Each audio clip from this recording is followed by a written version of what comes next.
Hello, hello. What's up, everybody? Welcome to the Wednesday stream, or Schmidtwoch, as they say. I don't feel comfortable saying that, still, after all this time. How's everybody doing? How is everybody doing? Dude, we have almost achieved the full screen with scatters, but some people messed it up. It was almost there. Today was almost the day where we had a full screen of scatters, but it didn't quite work out. It's okay. We'll try another day. We'll try another day. We will try another day. All right, how's everybody doing? I'm a little tired today because my locals went long yesterday. And it was not my fault. It was not my fault. I only went to time once. But it was because we had a much bigger locals than usual. Or at least, I mean, I haven't been in a couple weeks. Apparently, it's been growing because we had over 20 people, which meant 5 rounds of Swiss, and we started at 6:30. So 5 rounds of Swiss starting at 6:30. You know, we were there until like after 11 or something. So yeah. But it's cool that there's more people joining locals and stuff. That was very fun. Anyways, we'll talk about my locals deck in a bit. Obviously, we built it on stream yesterday, and yeah, we'll talk about that in a second.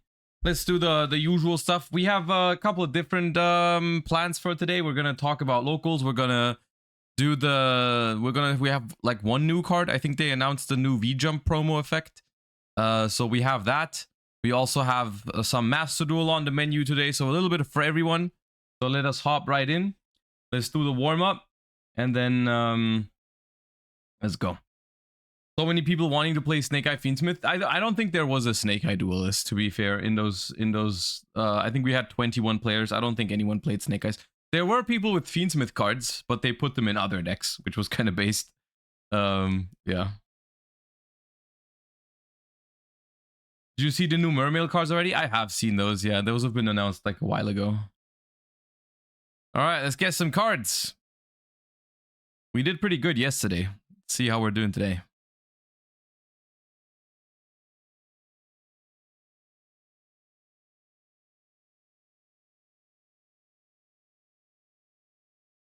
I have no idea what this is.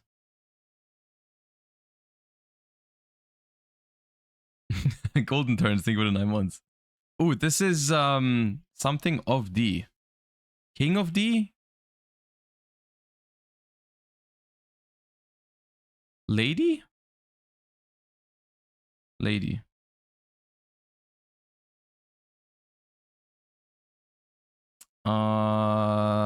This is this Dragon Maids tidying?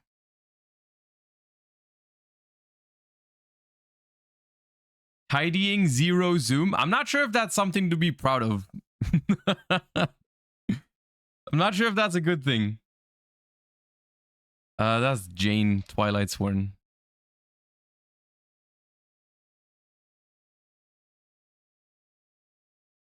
It's that coy. Thank you for the 5 months. Appreciate you. Anti-magic prism, I think. No. Then I don't know.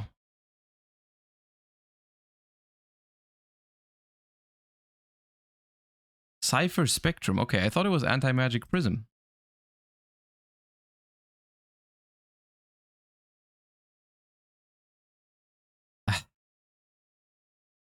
Do I try? Is it Amazing Pendulum? No. Is it Duelist Alliance?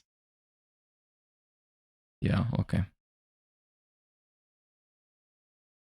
I can already tell you we're not beating yesterday's score. This is Xian's Foot Soldier, right?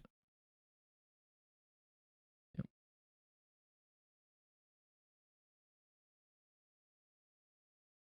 This also feels... Does it feel familiar? I'm not sure.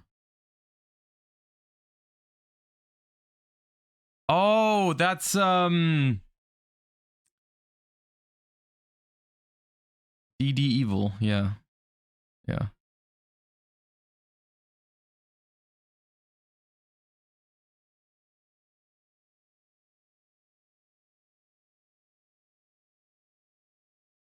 I'll skip that. I think it's ZW or something. Oh no!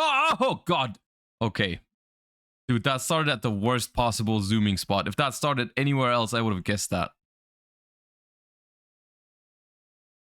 Dark Law.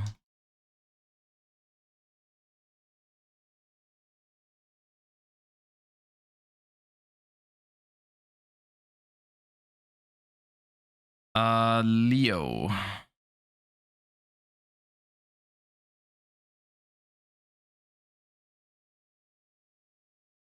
Soul Charge. Don't need that zoom. At least we're guessing things now. That's a start. I know this one. This has a very cool looking ulti, I think. I don't know what it's called though. Circuit? Yeah. I think this is like Cyber Dark Impact and has a pretty cool looking ulti. This is what, Cubics? Dendrite? Dendrite Crawler. Okay. Are Cubics and Crawlers part of the same lore? They feel kind of similar. No? Okay.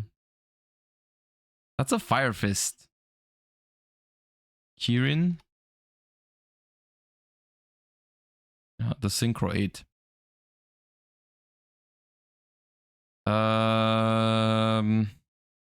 Is it Supreme King? Gate? Infinity? Or is it one of the machines? Empty Machine? Empty Machine. Okay.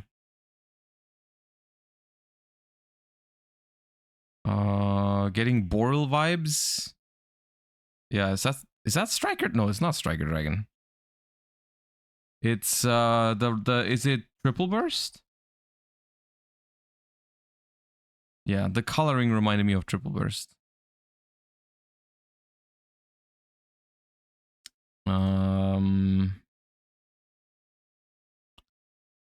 Well, I think it's a harpy. I don't know which one though. Toon? Toon Harpy Lady. Okay.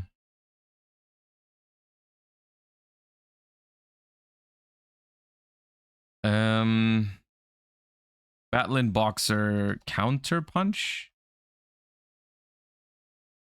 Nope. Glass Jaw?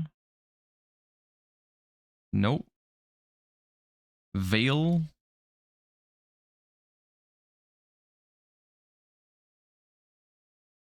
Dude, I'm skipping it. Can't even find Whale. It was Veil, dude. Ugh, come on.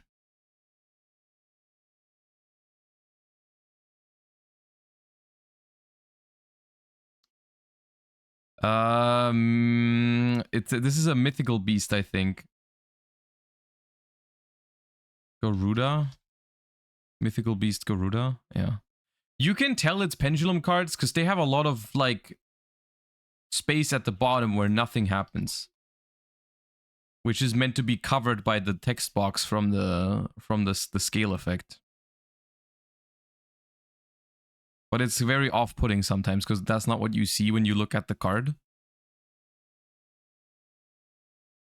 I'm in the process of making excuses. No idea what this is. Junk Blader.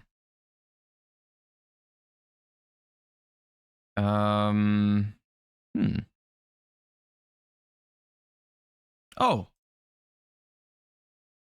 Is it Samsara D Lotus or Samsara Lotus? Obviously wrong one.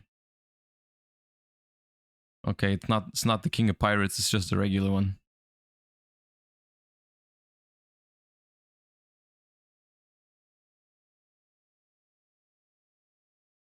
I don't know who you are.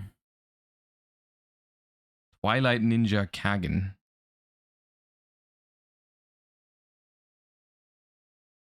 Oh god, this is like armed sea hunter. No. See, I don't know why I know random shit like that. But then I can't guess dark worm. Trident.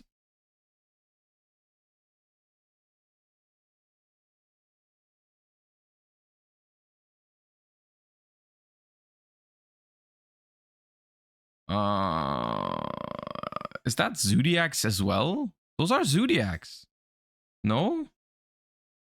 Gathering? Zodiac Gathering. Okay. Gorgeous. Thank you for the 15 months. Appreciate you. This is like Armed Dragon. Thunder level 5. Thunder level 3. Level 3. Okay. Gem Knight. Please be Topaz. Please be Topaz. No. Which one is it?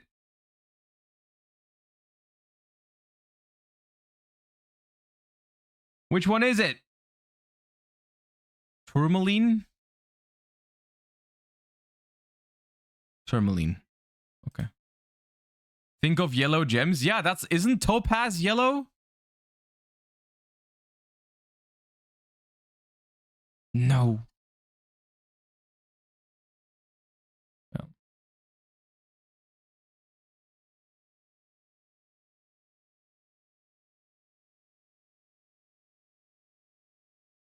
What is this? It's not Royal Penguin Garden. Amazement Precious Park. Okay.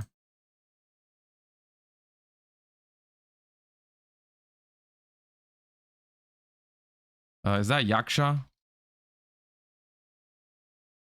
No. But it's got like... It's just a weird name, this one. I'm pretty sure. Oh, dude. Oh my god.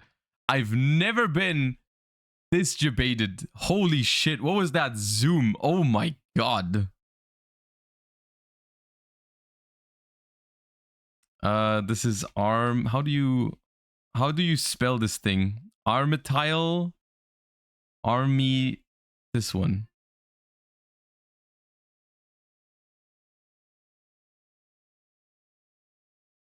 Dude, that Komoshrumu gives me trust issues. Holy shit. I've seen this 1000%, but I don't know what it's called.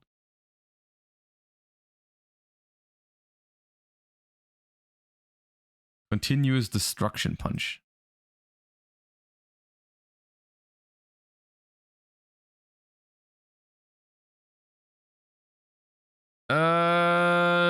Wait, it's number 10? Illuminate.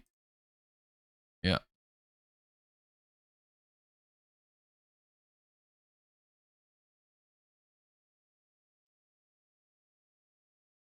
Who is that?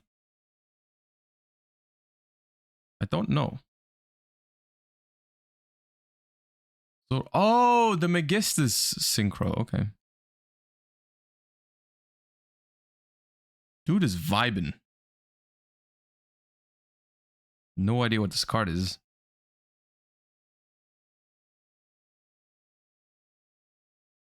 Astra Ghouls. Alright. Blackwing alert. I think. That's a Blackwing. Tornado. Hurricane the Tornado. Nope.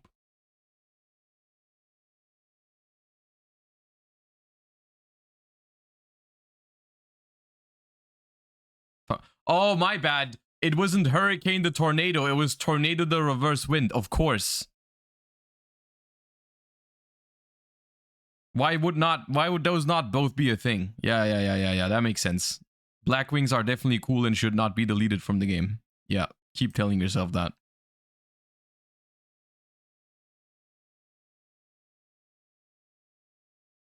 Bro, I haven't gotten a point in like 2 minutes. Arrow Mage Rosemary. No. Aroma. Humid winds. Oh, it's a trap. Humid winds. Foggers. Points.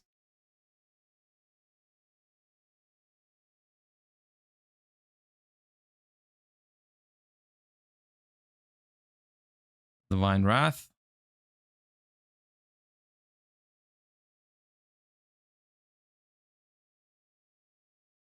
Oh god, this is something soul.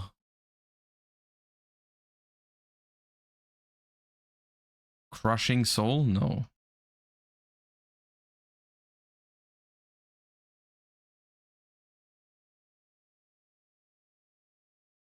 Soul demolition. Yeah.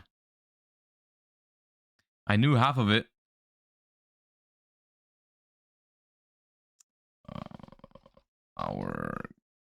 No, is it Hourglass of Courage? Yeah.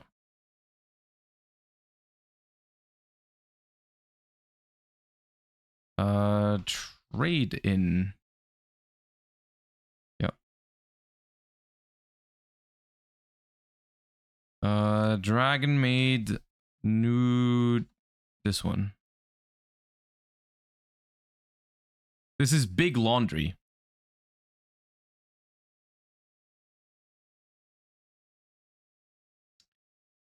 Dude, something illusionist. This is a vanilla. This one, Faceless Mage? No. Yeah, okay. Nice. Night Assailant.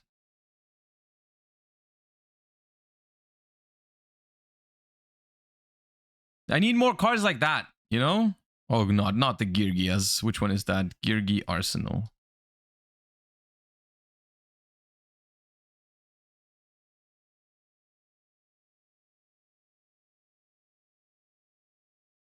All right, we saved it a little bit.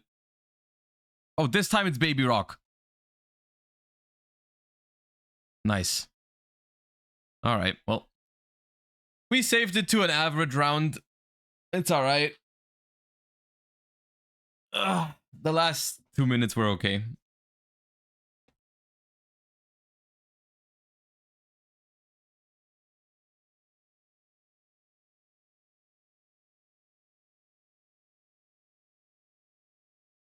Only slightly washed. I mean, it's just average, right? It's our normal amount of washedness.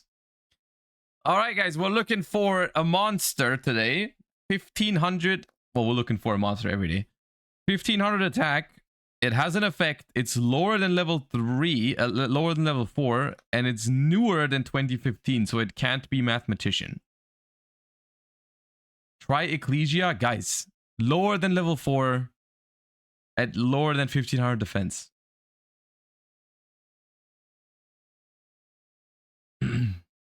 Chandelier, it's also not a dark.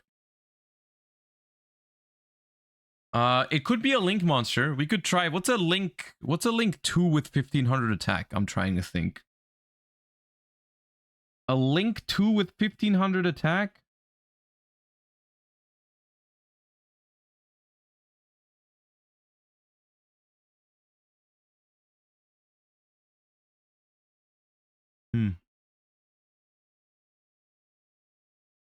Oh, it could be a striker link. Kagari. Okay, it's a fire link monster from 2018. That's awfully specific, but it's not a link 1. It's link 2 or 3 from the early days. Is Bow Wow Bark 1500 attack by any chance? No, it's 2000. Okay. Oh yeah, it's Hextia, right? Hextia. It's not Hextia.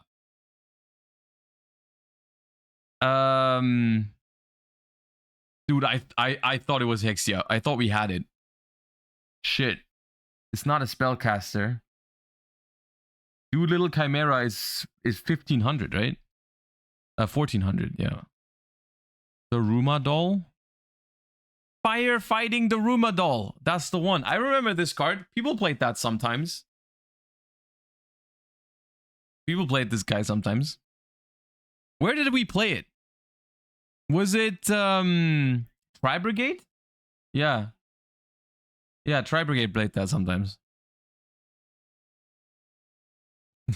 Diego, thank you for the 14 months. I appreciate that. All right. That was a journey. Okay, we got it. All right. And with the warm-up out of the way, welcome to the stream today, everybody. We got a couple of fun things to do. First and foremost, we have one new card to react to, just one. It is the new V-Jump promo, which we've already seen the artwork of. We've already seen the artwork of this thing a couple days ago, but now they have also announced the effect. So let's go and read it. It is a level 5 water winged beast effect monster called Zereort Migrator. 1000 attack, 2200 defense. You can only use the first and second effects of this card's name each once per turn. If a water Xyz monster is on the field, you can special summon this card from your hand. During your main phase, you can detach an Xyz material from a monster you control. Then you can special summon a level 3 or 4 water monster from your hand or graveyard, but its effects are negated. Also, if it's used for the Xyz summon of a water monster this turn, it can be treated as a level 5 monster.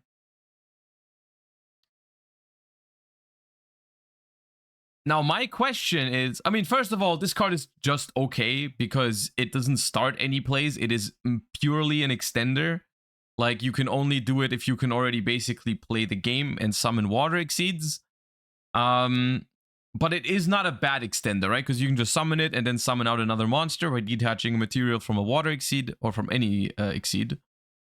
But what kind of water rank 5s are there? What kind of water rank 5 would you even make with this that's good? Does this trigger Atlanteans? No. Because the detach from the Xyz that you control is not cost. Atlanteans only trigger when they are used to pay the cost of a water effect. They cannot be like sent to the graveyard as part of the effect. They have to be the cost. Yeah. You could, however, go it triggers tier limits. It should trigger tier limits, yeah. But you can what you can do is you can, for example, you could summon a Dragoons with this from the graveyard. And then treat it as a level 5 monster to summon a water rank 5. And then if you detach from that rank 5 as cost, then you could use the Dragoons that way. But this effect, it's not a cost, no. Because it says during your main phase, you can detach an Xyz material from a monster you control. There's no semicolon. It's not a cost to detach. But, yeah. Just an okay card. Nothing too crazy. I don't know if this is gonna see any play or not. But typically you don't see that very often in Yu-Gi-Oh! These days anymore, to have like a card that is only an extender and nothing else. Those kind of cards don't see a whole lot of play typically in the way modern Yu-Gi-Oh! Is being played. I'm trying to think of a card like that in recent times that you would play just as an extender, right? And nothing else. I can't think of one right now.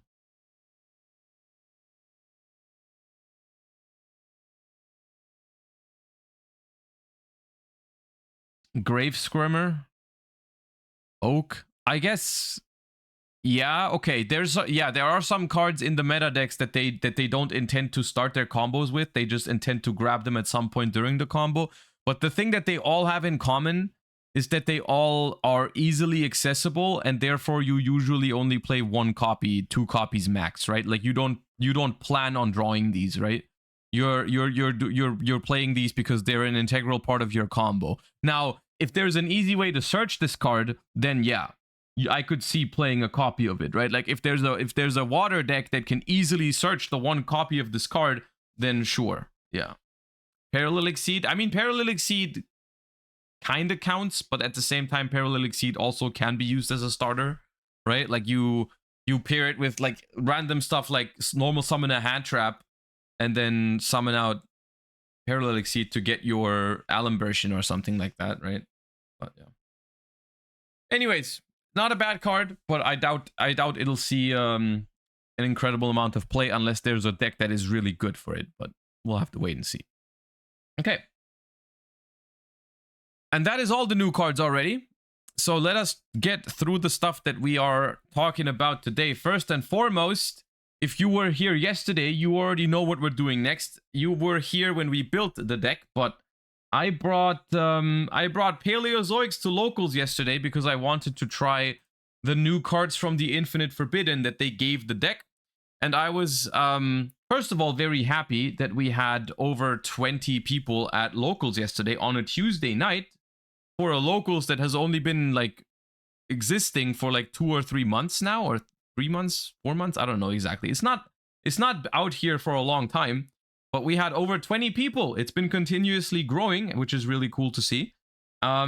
Which also meant though that we played 5 rounds of Swiss. So we were out there for a long time. We started at 6:30 and we played until after 11. It wasn't my fault though. Even though I played Paleo, I only went to time once. One singular time I went into time, and it was not my fault. I just want to say that.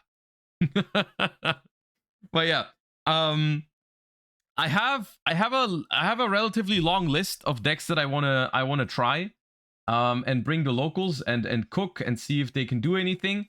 But first and foremost, I wanted to try those new cards in Paleo. So today we're gonna take a look at the list that I played and talk about how it went. As you can see on the screen, I did go undefeated. I beat 2 Salamangreats, which I was actually kind of surprised that I was able to do that, because that matchup is hard when they go first and search the rage.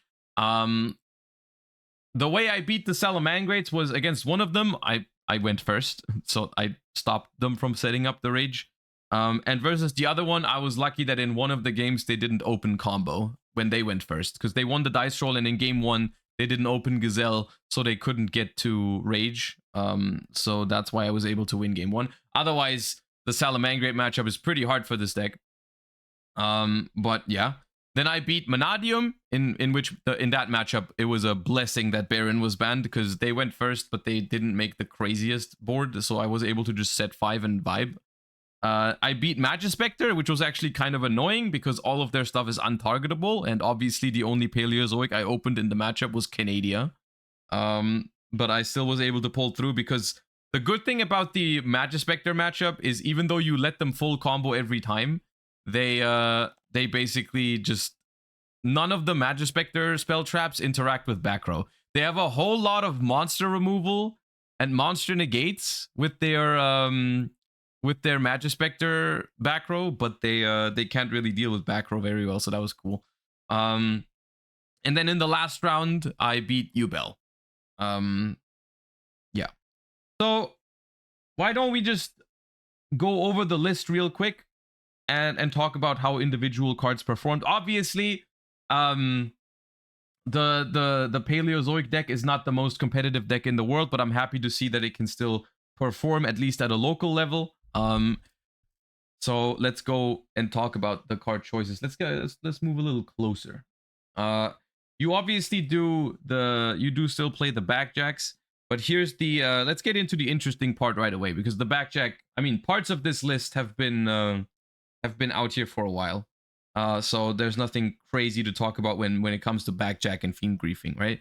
But here's a thing that I played because I really wanted to try it, and that was 3 copies of Magic Colloidal Sol, which, just for the people watching that might not be aware of what this card does, because it is not the most hyped card out of the Infinite Forbidden, but I really like it. If a monster is special summoned by your trap effect, except during the damage step, you can special summon this card from your hand or graveyard, but if you summon it from the graveyard, banish it when it leaves the field. And then during your opponent's battle phase, as a quick effect, you can exceed summon with it, or you can synchro summon with it. So this card is really cool because whenever you bring back a Paleo, you can summon this card from your hand or graveyard, and then it makes it a lot harder for your opponent to run over your stuff, because when they go into the battle phase, you can simply exceed with your stuff. I didn't play a synchro for this. Theoretically, you could go into something like a Herald of the Arclight or other synchros. I didn't play any synchros for it, but in your opponent's battle phase, you can make a Toad, you can make an Animalocaris, you can make an Opabinia, depending on what the situation, you know, what you want to do. And obviously this card is cool because as soon as you have it, you basically, it never gets banished because you always exceed with it. So basically every turn you get another extra body that even lets you do stuff on your opponent's battle phase to make it harder for them to out your things, which is pretty cool in Paleos. I decided to also still play the Soldier Dragons. The package that I've been using in this deck for a long time. It's very fun. I decided to cut down on one Laundry Dragon Maid, though. Let me move this over here because of the glare. And I played this card, which is another card that is also, funnily enough, from the Infinite Forbidden, and it feels like it is also custom-made support for the Soldier Dragon version of this deck, because it is a level 2 dragon. So Soldier Dragon is able to special summon it from the deck, and this thing does two things. Has two different effects that are both really synergistic with the Paleozoic deck. So first of all, its monster effect when it's on the field is when an opponent's monster declares an attack, you can move it from your monster zone into your pendulum zone to bounce the attacking monster. And then when it's in the pendulum zone, it has the effect of if a monster is special summoned by your trap effect, you can target a card on the field, return it to the hand, and then you can special summon it out. So basically, the intended way to use this card is just for it to jump in and out between pendulum zone and monster zone and keep interrupting your opponent a little bit, which is honestly really fun to play with. This card was not insane for me. At the same time, it was in some ways better than I expected, and in other ways it was worse than I expected. But we'll talk about that. But first and foremost, it was really fun to play with because it's like this really annoying tool that you just keep doing annoying stuff with throughout the course of the game, which is really the name of the game when you're playing the Paleozoic deck, right? It's like you're just trying to do a lot of really annoying things for a lot of turns in a row, stalling out the game and getting your card advantage that way. And this card kind of plays well into that thing. So both of these cards, the way I interpret it, both of these cards were designed, or they fit into the Infinite Forbidden, because the Infinite Forbidden has this whole mechanic going on where you have like Silhouette Rabbit and these trap cards that summon themselves out of the spell and trap zone. So it feels like these cards were, I don't know if that was the intention, but these cards are much better in Paleozoic than they are with that strategy because they're level 2s. This one is even an aqua and water, so it makes Toad and all that stuff. So it feels like they were made because those other cards were in the set, but they support this deck way more than they support any sort of like Silhouette Rabbit strategy, which is really cool, and which is why I wanted to play both of these.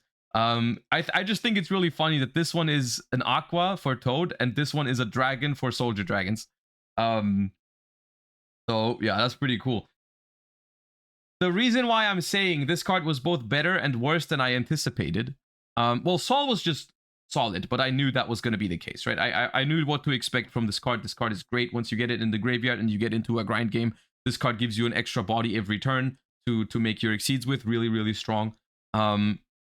This card was worse than I expected when I summoned it off of Soldier Dragons, right? Because what happened was you summon a Soldier Dragon, you summon a couple of other Soldier Dragons, whatever, and then you bring out the statue at the end of it.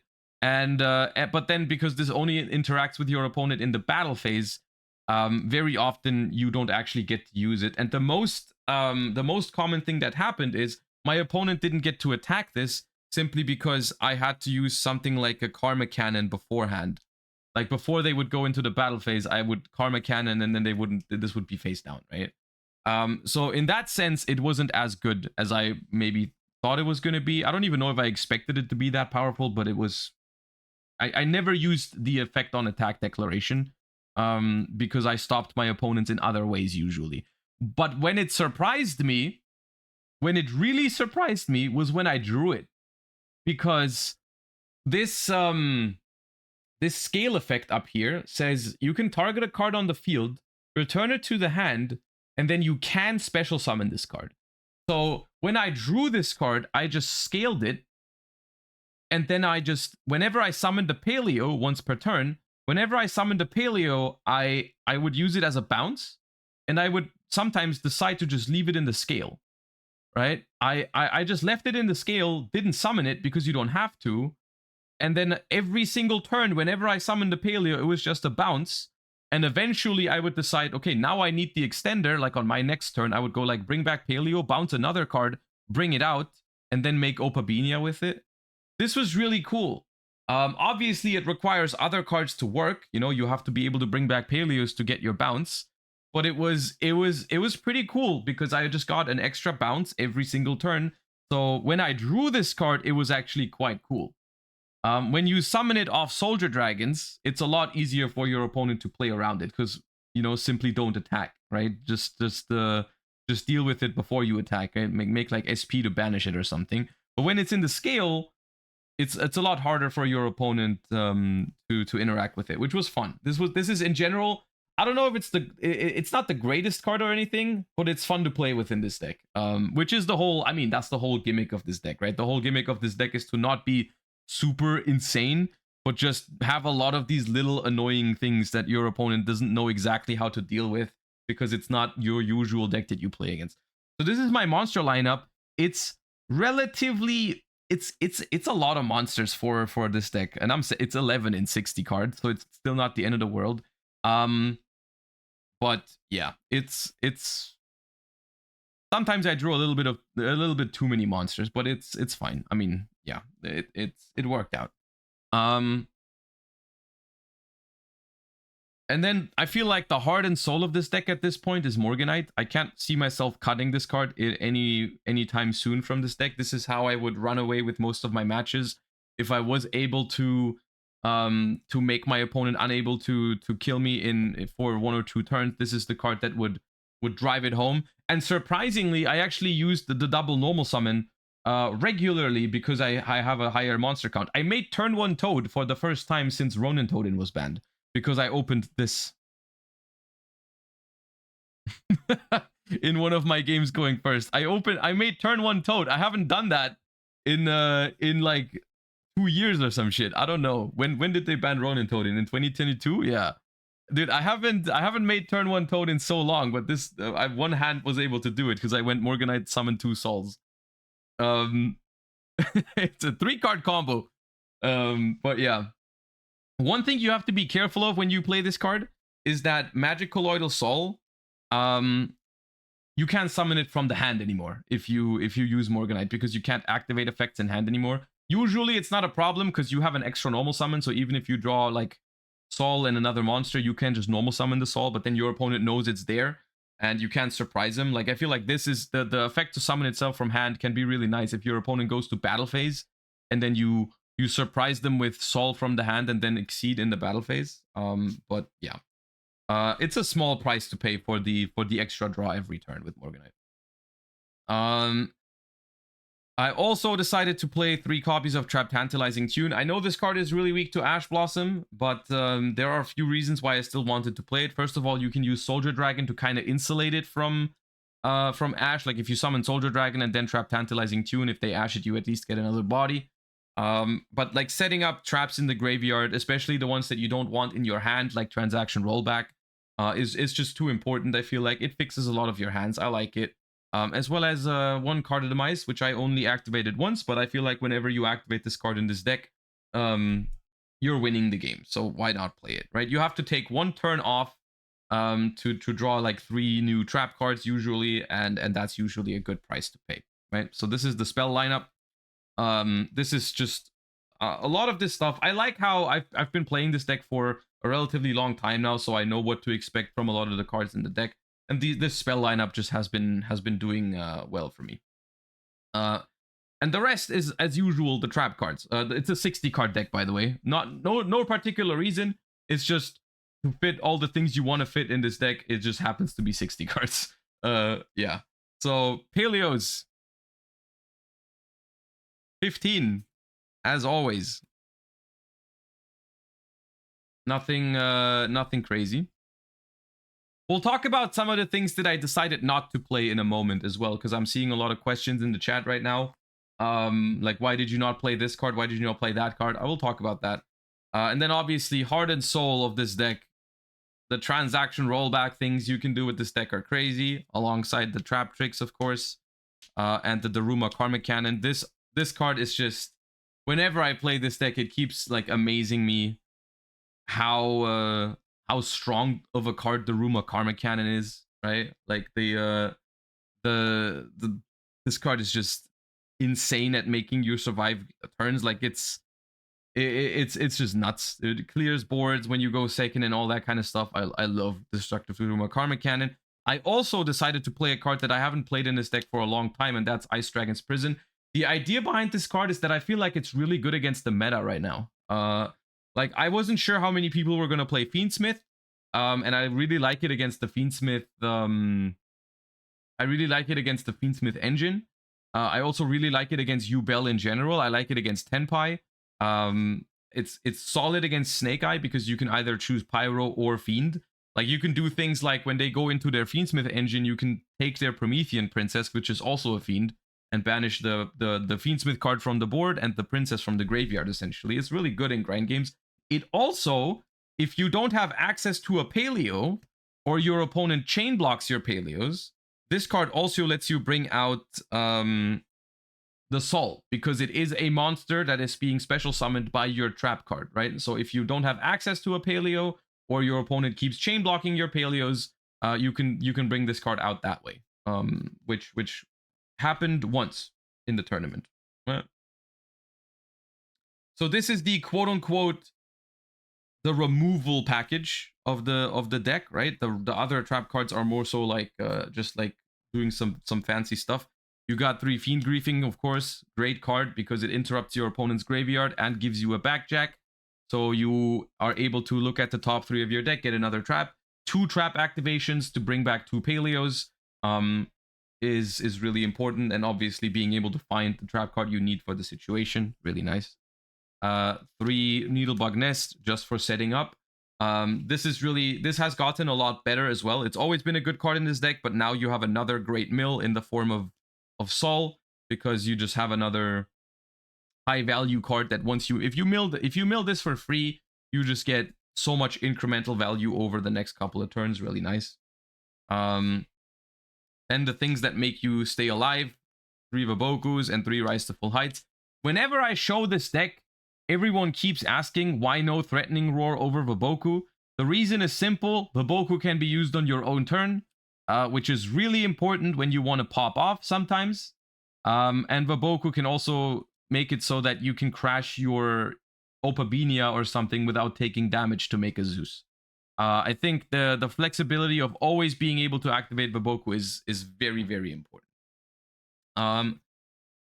And now, this was 57 cards, so we have the last 3, which are probably my favorite cards in the deck at this point. I don't know how I ever played this deck without these, but Balance of Judgment, 2 copies, so you can trap trick for it. This card is the most dopamine-ass card in this entire deck. The most I've drawn with this card yesterday was 8 cards against Magispector, because they just cooked the entire turn. They had a field spell up, 2 scales, 3 set cards, and 5 monsters. So I was just like, all right, balance. This card is nuts. This is the reason why this card, alongside, you have obviously multiple ways to access this card via trap trick. You can also mill it and copy it with rollback. But this is the reason why I like using cards like this, like Morganite, even Trap Tantalizing Tune when it gets ashed, right? These are the kind of cards where you use them early, you take a risk of going negative in card advantage, you let your opponent cook. This is another reason why Karmic Cannon is so good in this deck, because it leaves all of your opponent's cards in play, right? Like, you leave it there, which is a lot of cards that they will just have. If they keep playing after you Karmic Cannon them, they will have a lot of cards on the board, right? And then you use Balance of Judgment to regain all of that lost card advantage from the first turn, like, that you need to go minus with this deck to establish a board state in which you don't die, right? And then you balance back to a full hand, and that's when you start cooking, because now you have Paleos in the grave, maybe you have Morganite active, so on and so forth, right? And then you can really run away with the game, right? So this card is insane. I love it. And then obviously the last card is yeah boy, the burst. So I really like this deck. I feel like it's been shaping up into a very cool concept. At this point, really, the only thing I would mess around with is the Soldier Dragon package. There's like other great monsters you can play, so let's talk about those for a second. I have them here actually to showcase them. That's probably a good idea. Other monster options that I like for this deck include Hyperia. I'm a huge fan of Hyperia in this deck, just because it's so simple, right? It's just level 2, 3+1 on normal summon. That's all it does, but that's all that the summon needs to do, right? It's just a free body. I like it. Good target for Gigantic Sprite as well. So I really like Hyperia is a great option. Because it also doesn't have any sort of engine requirements, right? Like when you play Soldier Dragons, you need to play targets for it. You can run out of targets. You can run out of, you know, maybe you don't have anything to summon off of it or whatever, or maybe what you're summoning doesn't do anything. Hyperia is always great, right? Doesn't need to do anything spectacular, but just drawing an extra card is cool. And then I was also considering, because of the Soul card, I was considering a package of Swap Frogs, Mirror Mage of the Ice Barrier, and Freezing Chains. Because what you can do is, if you draw a Swap Frog, you can send Mirror Mage to add Freezing Chains to revive the Mirror Mage to make a Toad, and then in your opponent's standby phase, you detach from the Toad to summon another Swap Frog from the deck, and that can send the Magic Colloidal Soul from your deck to the graveyard. It is really, really cool. Two things though. It makes a deck that usually can't get hand-trapped by Impermanent Veiler. Suddenly, if you open Swap Frog, the Impermanent Veiler for your opponent has real value. That's one thing I don't love. The other thing I don't love is, obviously, drawing Mirror Mage is not great, but drawing this card is even worse. Milling this card is also terrible, and this card is a continuous spell card, which means that it's gonna be stuck on the board basically forever until you get to Zeus or something like that. And that is something that's really annoying, because you can only set 4 cards after you do that. You can also you also will always draw 1 less card with balance, because this will always count as a card on your field. It makes the deck weaker into hand traps. This is why I decided to not include a package of like 3 swap, 1 Mirror Mage, and 1 Freezing Chains. Also, Mirror Mage, it's really annoying because Mirror Mage adds a Ice Barrier card from banished or deck, but not graveyard. So if you mill this card, it's literally gone, and you don't really have a way to get rid of it. You can't, I don't think there's nothing you can banish it with. So it's just all around, it's just weird, right? Maybe just run swap to dump soul. You can just run swap to dump the soul, but that is not that much different from just normal summoning the soul in the first place, right? Like if you just normal summon the soul, that's kind of the same situation, right? You don't need to, it's, yeah, but it's weird, but yeah. If you have any other ideas of how you can make the soul card easily accessible in this deck, let me know. But I think at this point, just drawing it or milling it with Laundry or Needlebug Nest was the best that I could think of, because everything else felt like it was making the deck too vulnerable to drawing too weird of a hand and stuff like that. But just wanted to mention that if you want to try this deck and maybe mix it up a little, those are cards that you can do that with, right? You can play the Hyperias, you can play the Swap Frogs. Try it out, you know, it's not been tested a lot. But yeah, that's the main deck, 60 cards. Now the extra deck, we have 2 Opabinias and 2 Animalocaris. This is standard at this point. I would never play less of those. And here's a cool card that I used for the first time in this deck in the TCG, and that's Ninja Shadow Mosquito. So this card, basically, it can't be destroyed by battle and you take no damage, so it does make easy Zeus. But it also... There's something really cool you can do with this that most people will not see coming. I haven't done it, but this card reads very similar to Nightmare Pain. It says, all monsters your opponent controls must attack if able. And then obviously it has this effect where when an attack is declared, you can have a card gain a counter, and then on every subsequent attack, you can burn them for the attack points of the monster with the counter. So what you can do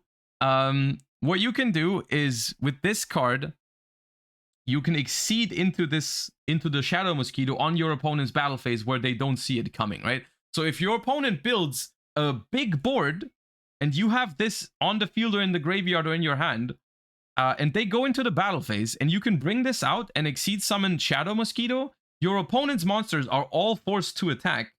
And if their stuff is big enough, they will just die. Like a Yubel deck, basically. And you know what's funny? I killed my Yubel opponent in game 2 with Shadow Mosquito. Not on their turn, but on my turn. Because what happened was...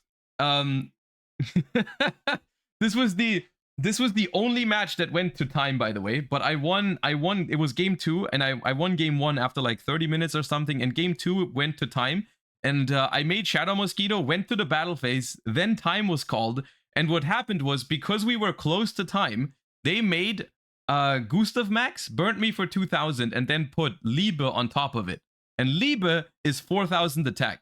So when they tried to kill me with Liebe, I used like Vaboku or something, and then on the next turn, that thing is 4000 attack. There was like 2 minutes left, so I made Opabinia, used the trap card, brought back a Paleo and Sol, made Shadow Mosquito, and I also had a SP Little Knight, which I also played. This was my board, right?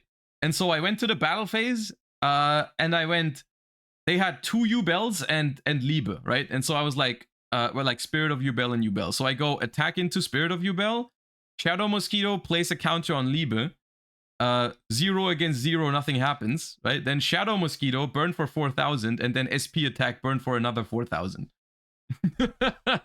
So this card is actually, you can do some really cool stuff with the Shadow Mosquito. And it's become a lot more realistic, because this card, if you can set it up, you have more bodies.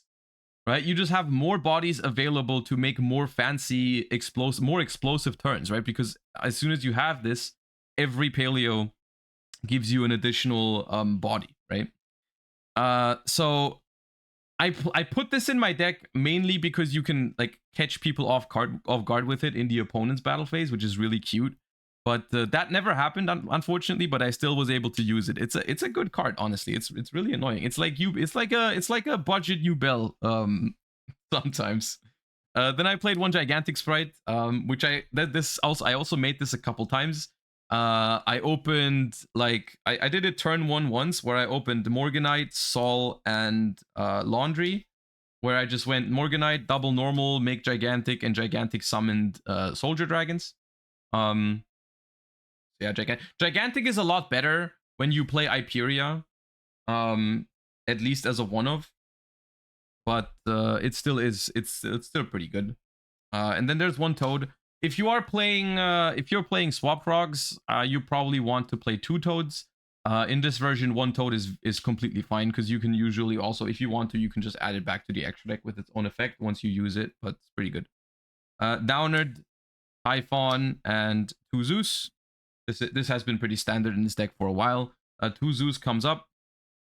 Anima for the backjack, Link off, Cambro Raster, and Sprite Sprint, because Sprite Sprint can send Magic Colloidal Soul to the graveyard.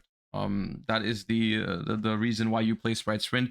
So something like with awkward hands, sometimes you could do like normal summon backjack, second normal summon for Morganite, and then make Sprint, send Magic Colloidal Soul, or even just like this does not need effect monsters, so you can make it with a Paleo and backjack. You can summon Sprint and send the Magic Colloidal Soul. Then you can use a trap, bring back the Magic Colloidal Soul as well, overlay into a 3200 Gigantic, and so on and so forth, right? Like, that's cool. I unfortunately had to cut the Zalantis package. I like those cards, but they had to go for Sprint and Shadow Mosquito, and I didn't miss it. I did not miss it. Ever since I added Elemental Burst in this deck, clearing a board after you used Karma Cannon on it, you either just Zeus or you you Elemental Burst, right? It's fine. You don't. I don't think you really need those cards, but they are cool. Yeah. So that's the main deck, and then main and extra deck, and then the side deck. I only used a very small fraction of my side deck, but I decided to play 3 Lava Golems for going second. These were sided in a lot. Going second, I usually took out the Soldier Dragons and the targets for it. Sided in 3 Lava Golems, only drew it once against Yubel, but it was pretty good against Yubel because I was able to tribute Varudras. And Varudras is pretty annoying for this deck, so that was that did its job. I played these, which I never sided in this time around, because like I said, we only went to time once, and that was against Yubel in game number 2, so I also didn't have these in the deck. But in theory, if it gets very close to time, you need something that you can take the rollbacks out for, and still have a good target for Morella, so that's what these are for. Didn't happen this time around, but I still think they need to be there. I played 3 Witch's Strike. These are still here because, first of all, this is another really dopamine-heavy card if you can resolve it. It's here for any sort of Omni-Negate matchups, like Voiceless Voice. I didn't play against Voiceless Voice. I considered siding it in against Salamangreat because they have Salamangreat Rage, but they are they're pretty good. And then you have 3 different Dimension Grounds. This card carried hard in a lot of matchups. I decided to play 3 because in the matchups where you would have sided, you actually also really like drawing it, so I decided to just make it 3. This card just I beat Salamangreat with this. I beat Yubel going first with this. Yeah, card is pretty nuts. Yeah. And then there's 2 D barriers, which my Magispector opponent did not enjoy getting it flipped on him. Yeah, the side deck is in the side deck you can do some pretty degen stuff, but yeah. Yeah, and that's the Paleo deck, the updated version. Let me know what you think of it, and yeah, I'm happy I was able to. I'm happy I was able to win locals, and the deck is pretty fun. Still, I'm gonna keep tinkering with it. I'm gonna keep making updates to it. Let me know what you think of this version, and let me know if you have tried the 2 new cards from the Infinite Forbidden and how they were for you. And in general, I'm always very happy to hear about new ideas for Paleozoic, because for some reason people still keep coming up with new normal trap cards that no one has ever seen before that could be good in Paleozoics, which is always really cool, and I'm always happy to try them out. Some recent ideas included cards like, which I have tried out in Master Duel, cards like the Redeemable Jar, which was actually quite cool. Cards like Flawless Perfection of the Tenny, and then Small Scuffle, which I actually haven't tried yet. But cards like this, it's just like so funny to me that you can actually consider playing these cards in this deck, and they actually are playable. You know, it's pretty cool. So yeah, I hope you enjoyed. If you've been watching this on YouTube, make sure to leave a like if you enjoyed the video, and leave a comment and subscribe, and so on and so forth. Thank you for watching. Hope you have a wonderful rest of your day, and yeah, I'll see you on another video or future locals report.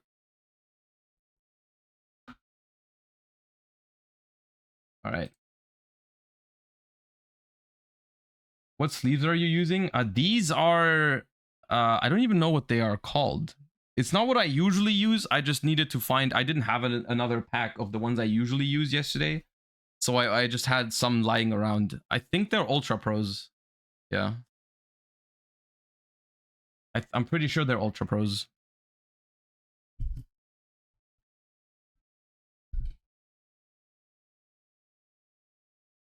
Uno Violo, thank you for the 24 months. Appreciate that.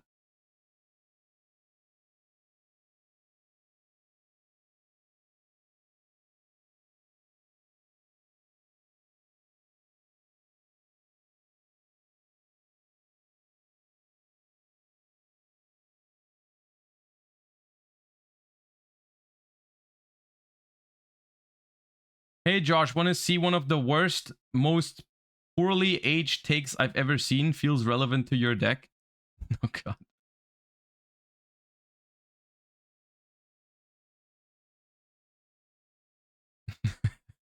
I'm kind of scared. Destructive Daruma Karma Cannon? It's bad. DDKC is the trap retrain of Dharma Cannon for some reason, and it's clearly bad. Yet for the past week, my feed has been covered with people singing its praises. I haven't seen people hyping up something this clearly mid since Black Adam. Is that Family Guy style topical cutaway doing anything for you? Let me break it down for you. This card changes everything on the field to face down defense, then makes the owner of any monsters still in attack send them to the graveyard. This is a really neat way for trap decks to essentially clear the field versus link decks, something they've been able to do since 2003. But wait! It gets worse! Trap decks are at an all-time unplayable thanks to the massive flexibility in builds and boards tier and sprite enable, so the only place you'd be caught pack and pink is Labrynth. This seems like a perfect fit. That deck cares about normal traps that remove cards from their field, except what's this? Technically, your opponent is the one being forced to send their own monster to the grave, so it won't even trigger any of the Femboy Maids' effects. Yu-Gi-Oh! Is weird. Why can't you all see? I mean, look, I feel like for an MBT take, this is above average in quality. I feel like you're being a little unfair here. I feel like it's better than the usual take. You know? I feel like it's all right.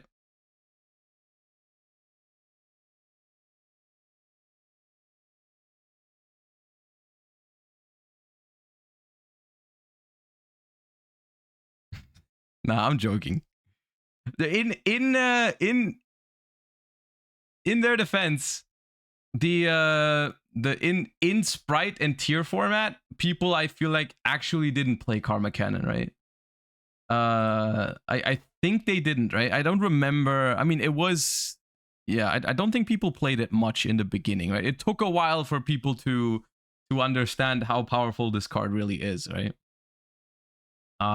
Because I do like that we're bringing up Torrential Tribute, because there's a large difference, and the reason why Karma Cannon is so much better than Torrential Tribute is the fact that you can activate it at any point, right? You don't have to wait for your opponent to trigger it. Is a massive upgrade and a massive deal with when you compare those two cards together, right? But yeah. Lemon Abuser, thank you for the 3 months. Appreciate you. All right, let me get the music back online. And then play some Yu-Gi-Oh!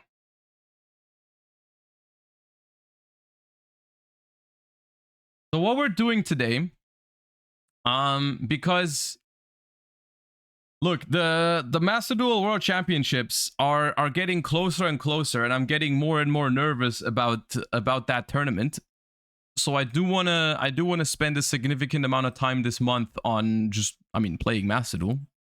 But we don't know the exact rules and the exact card pool for the World Championships yet, because obviously we're getting a new pack tomorrow, right? It's tomorrow, I think. Which includes, we know it has the Voiceless Voice cards, but we don't know everything about the new pack yet.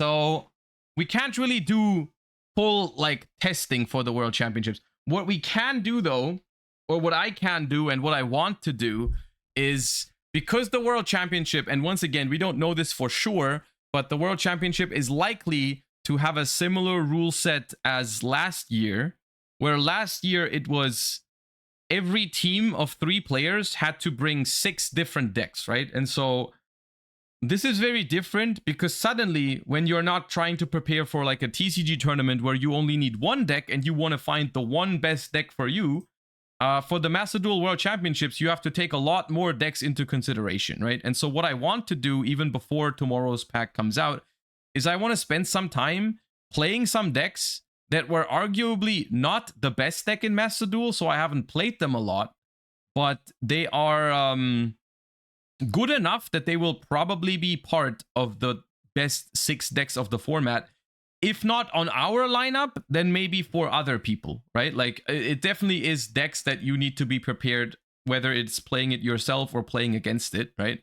And those are decks like, the decks that I have on my mind for today that I want to try they include Labrynth, Centurion, they include Branded as well, which is a deck that I need to learn. I'm not very good with Branded at the moment. I was thinking about bringing Nesh on if he wants. I'd have to ask him. But I was thinking about bringing Nesh on to one of the streams to teach me Branded. But yeah, like those are Pearly. Those kind of decks are just decks that I need to better understand how they work in the current Master Duel environment. So today we're not gonna play any of the like top meta decks like Yubel or Snake Eye Fire King. Instead, we're gonna spend some time trying the more, I don't want to call it rogue. It feels wrong to call decks like Branded or Labrynth rogue decks, but you know what I mean, right? You get what I'm saying. Like I need to get a better understanding of some of the not tier 1 decks. Trap Trick Suzuya, thank you for the 3 months, and Payful, thank you for the Prime as well. Appreciate the support, everybody. I'm always very happy to see people use their free Prime on the channel. It helps a lot. Thank you so much. All right, let us begin by playing and working on a deck that I haven't played in a while, and that is Labrynth. I haven't played Labrynth in a long time, but I feel like it's in an okay spot in Master Duel right now. The only question is, what kind of version of Labrynth do you play, right? Do you play Trap Lab? Do you play Furniture Lab? I am not sure. This is a very old list that isn't even 40 cards that I haven't played in such a long time. Conquador, thank you for the 8 months as well. Appreciate that.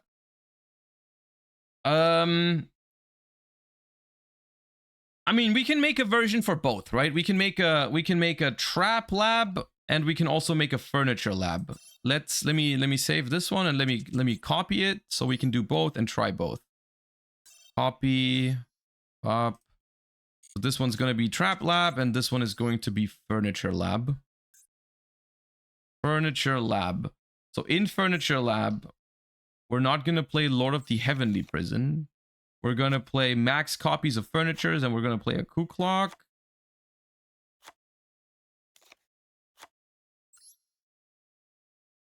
What is the Dragon Master Magia Sprite variant?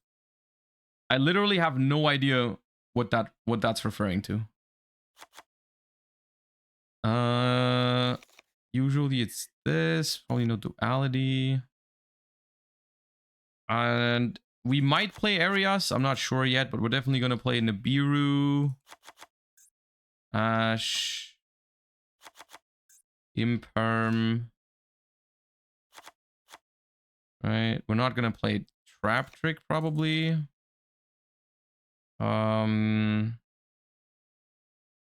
Usually this deck wants to play like a lot of hand traps, and this is one thing that is also important to note about the World Championships is that we don't know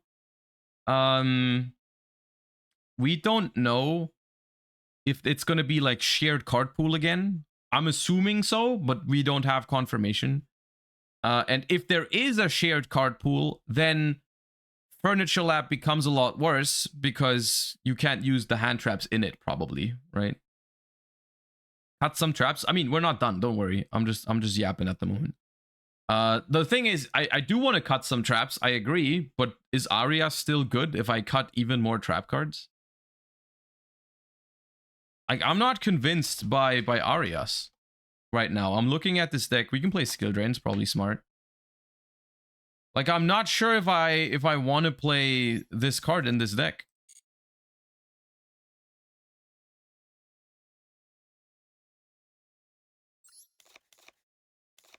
Cut Arias. I really like this card in Master Duel right now. Is that just me? I feel like this card is very, very strong. Especially against Yubel, because they don't have Omni Negates. Right? They don't have Varudras. I like this card a lot against Yubel. I don't know about Punishment. Maybe we cut Punishment. This would be 40 cards. We can try this. We just have to adjust the extra deck to no punishment. So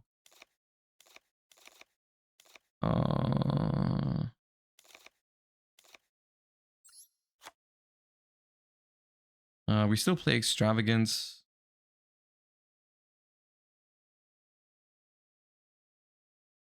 Did you see this? What is this?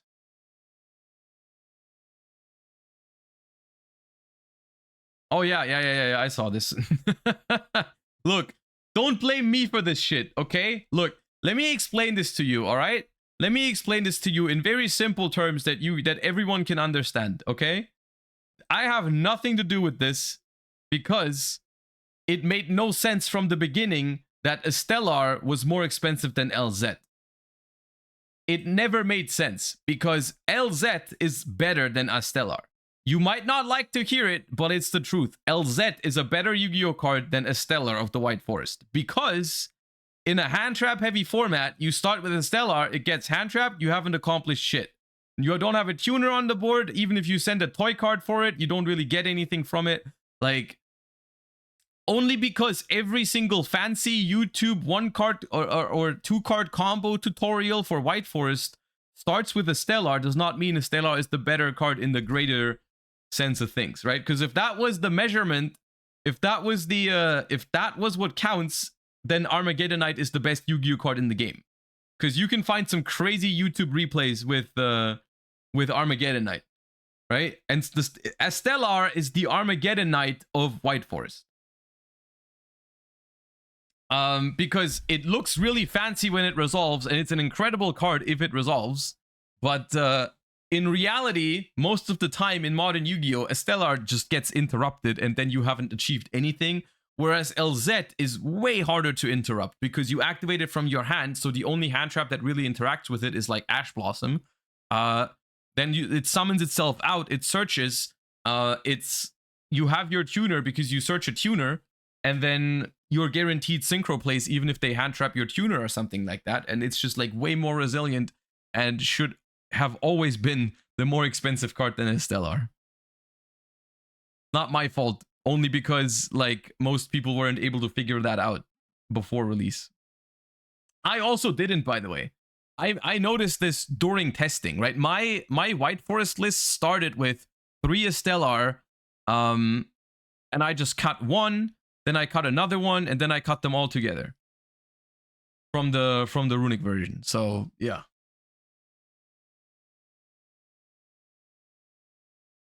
The idea of playing 0 was actually not even mine. It was Vince who said, I'm not playing that card at all.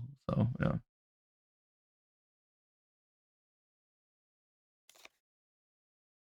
Play 2 SP. I'm just trying to think what the most important extra deck stuff is for if I'm not playing Punishment. We can play an Anima. Oh yeah, Typhon. Beep.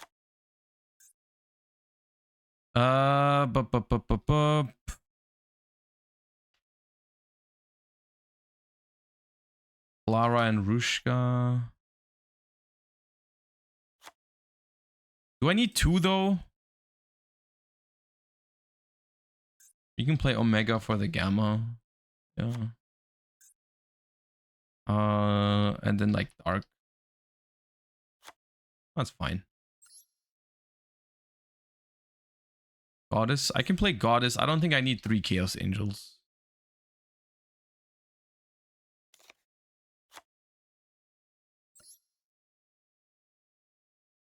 Okay, so that's Furniture Lab. So how would I do Trap Lab?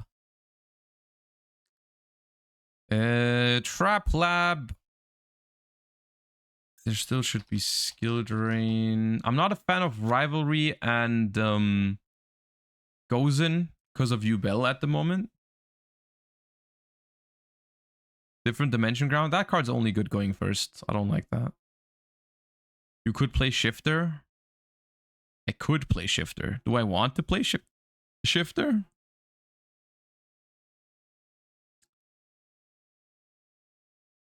No, the Equation Cannon is not out yet.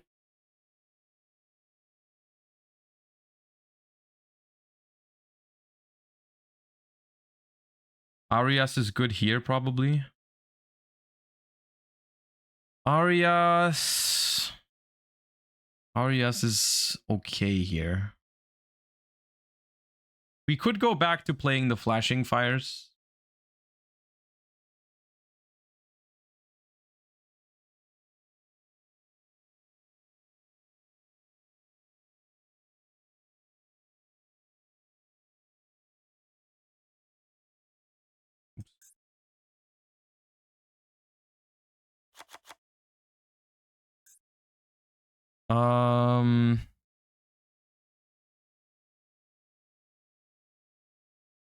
Yeah, Enigmaster pack bid is not out yet, but we probably still want Star Slayer.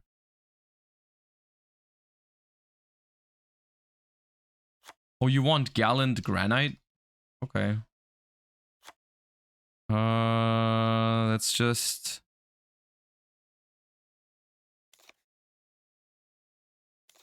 Okay, we're going risky with the one extravagance. It's fine.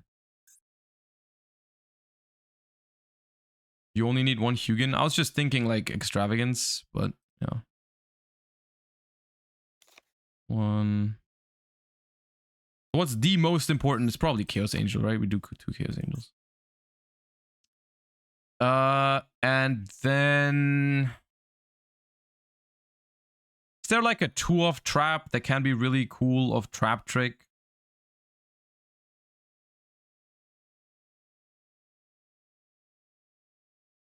Terrors of the Overroot. I don't have that. I have one. It's an ultra. Let's try it. But I need to dismantle an ultra rare. A couple of. You are.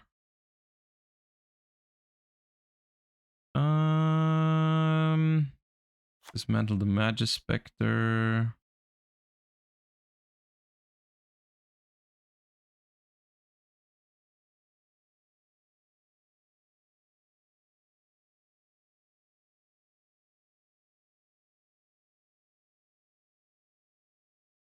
The Treeborn.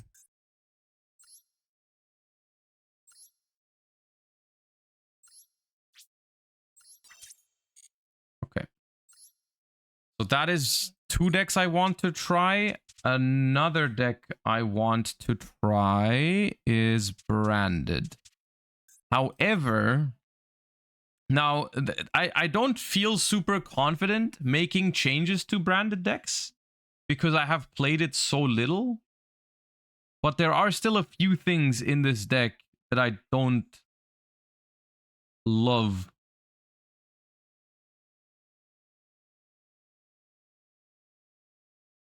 I could do that with Nesh. Yeah, I could just play it and then change the list with someone else. Like I'm gonna message Nesh and ask if he wants to come on the stream next week. Centurion. Centurion. How do I like my Centurion list? I kind of want to play Baldrake. And cut one Lubellion. This is fine. Okay. Yeah, let's just play around with those decks. We can just play a couple games with each and see how I'm feeling about them.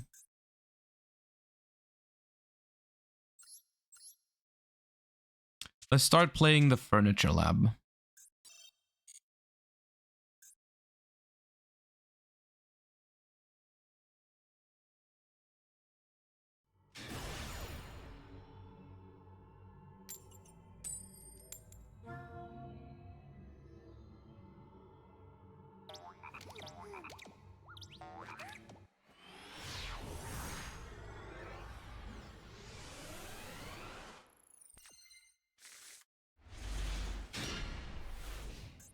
All right, we're ready for going second, boys.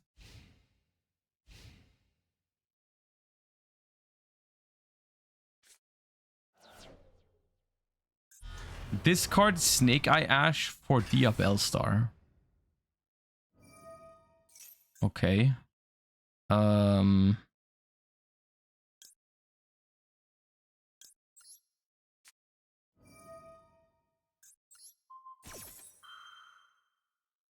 They have to have oak, right?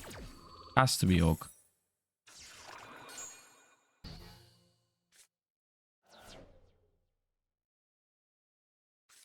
Yeah. So if I max C here and they have called by, it's really bad. If they have Ash, it's fine. But if they have called by, it's really bad.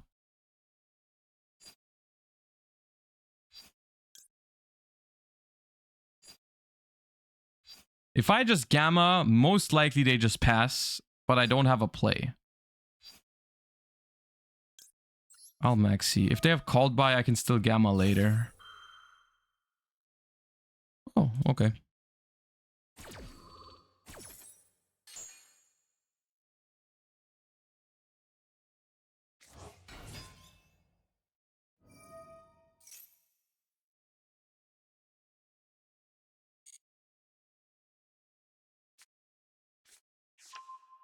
Use it. Oh, nice. Okay.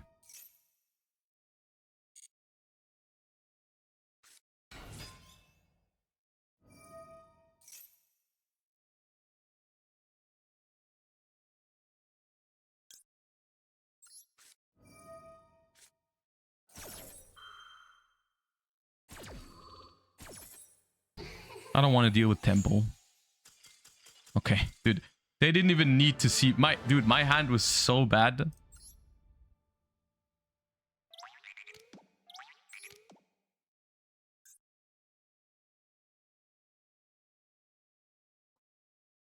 Wait.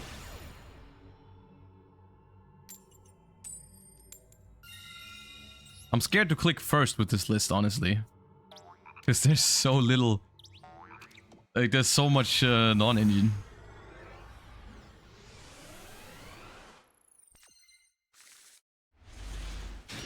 Dude, the nib counter! Holy shit! I forgot about that.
We've been struck.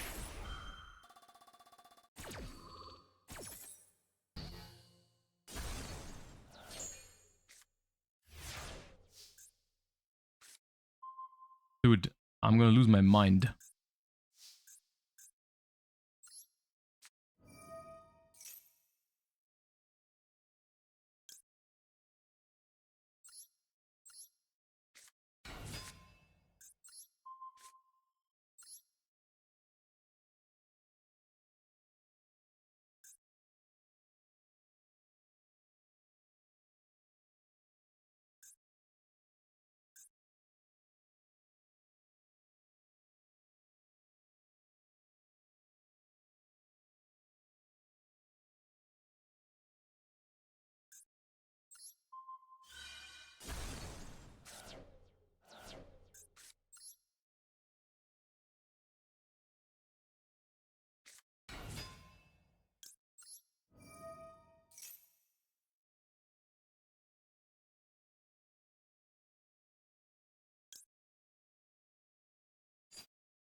How much defense is the dude?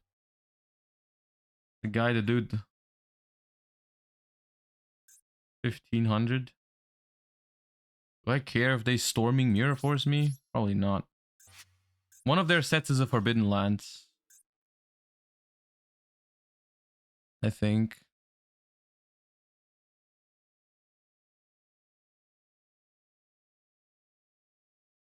Yeah, that's fine.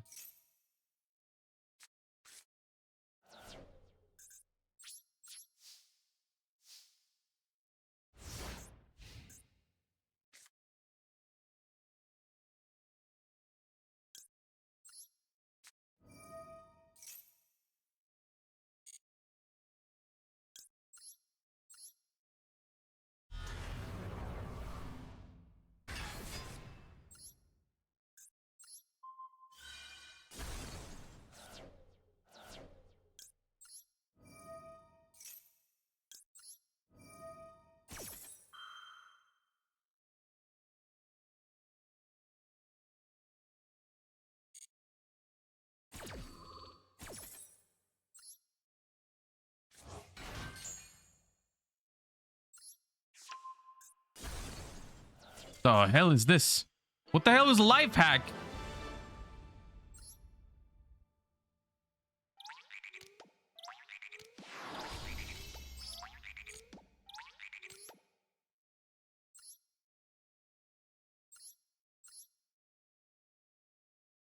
Oh, they didn't have forbidden lands. Okay.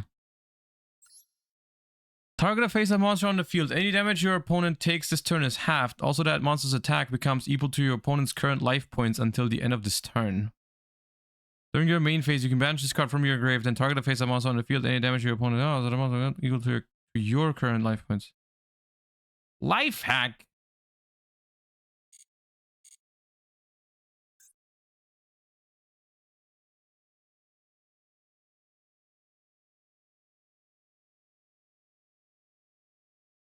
You can make 8,000 attack Apple. That's so absurd, it's funny again.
That's fine.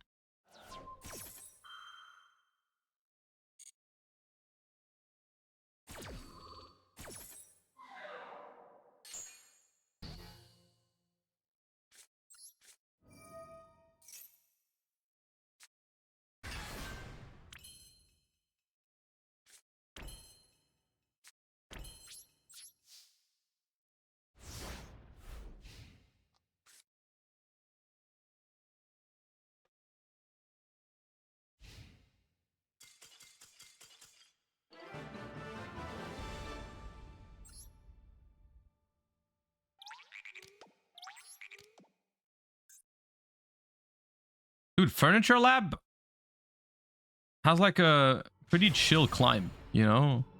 You're not super frustrated by Max C or anything like that. Your deck's kind of chill. You got hand traps. You're kind of vibing in Vesta 1.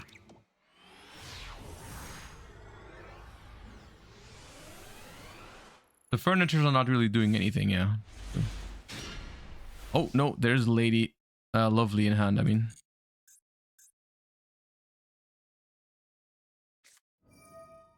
Do they have to go to the grave? Yeah. All right, well. Chain.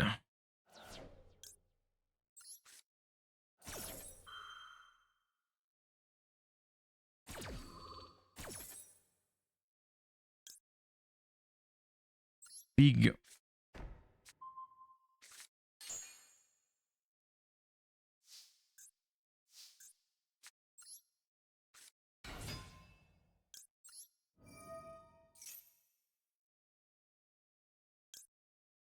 You can discard this card. So I could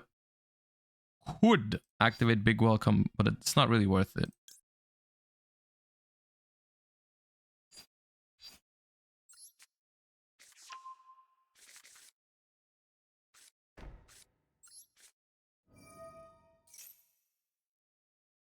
The only thing I'm scared of is if it's meta beat again and they just normal summon Hachi or some shit and I can't do anything about it. Because like what plays Shifter, right? Like it's either stun or flu.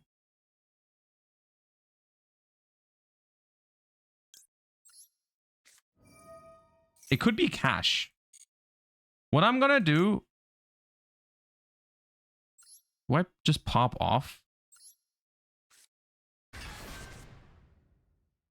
But then I don't get the pop from my lab. Maybe I just wait here. At least I have the big thingy.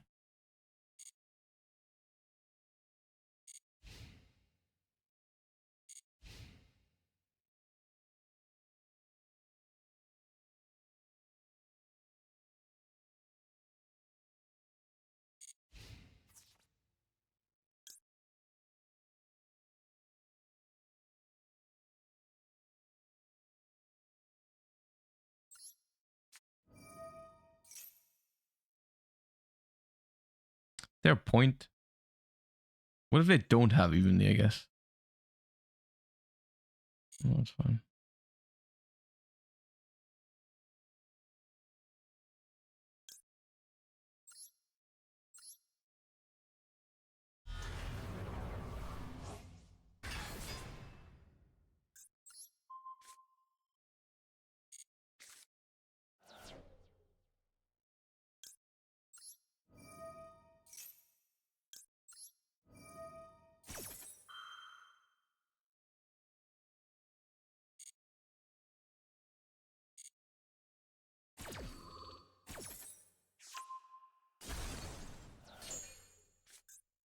Floodgate Trap Hole.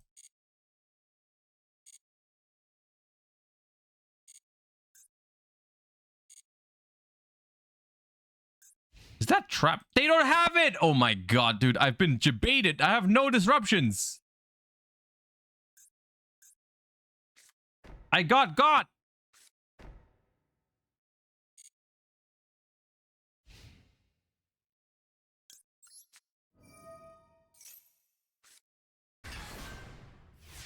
I mean, I'm still winning, but we're still.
Are you going to stream tomorrow with the new pack coming out? Yes, sir. We're going to be live tomorrow trying the new cards.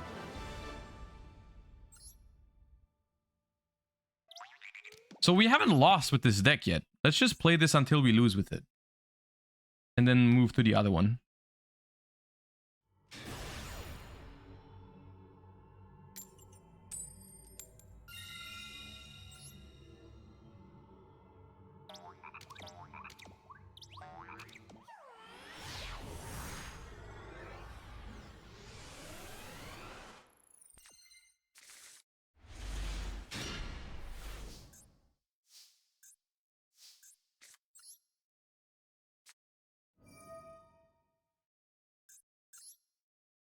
I like how I have exactly 6. I have 5 duplicates. And then I also take Omega if I don't have Gamma. It's very easy to prosperity.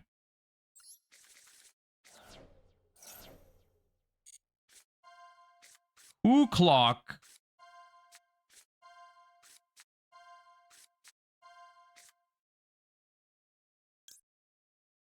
Yeah, they don't have Ash. We're clocking.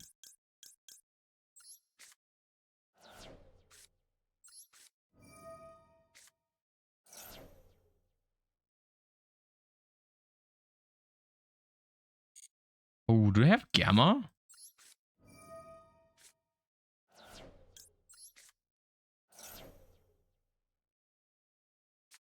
That's fucked. I have to Ash that.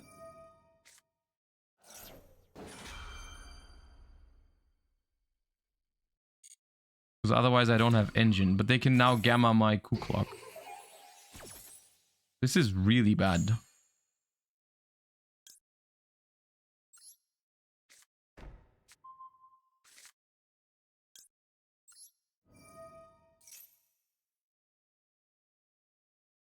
Yeah.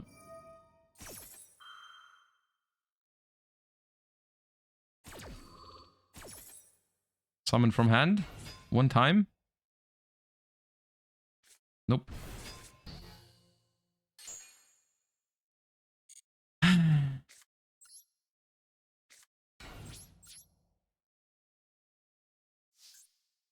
Why isn't Gamma hard once per turn? Well, because in theory, you're gonna have a monster on the board after you use it. Ah.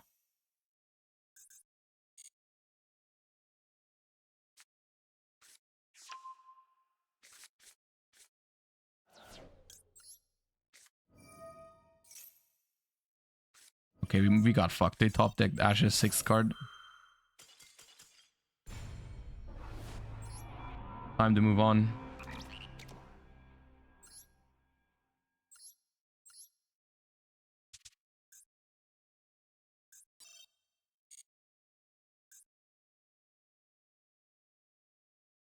Ash Gamma wanted. Alright, dude.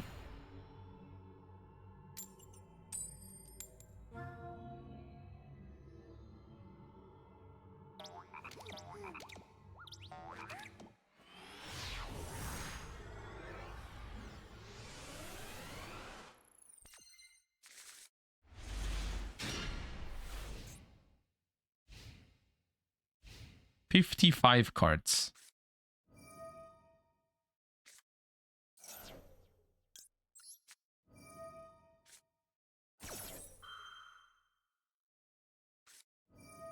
Of course.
Okay.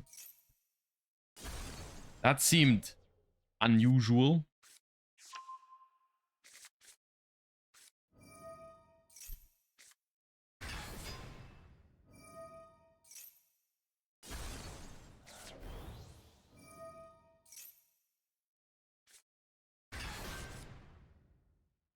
Have you considered Tasuka Knight? Tasuka Knight.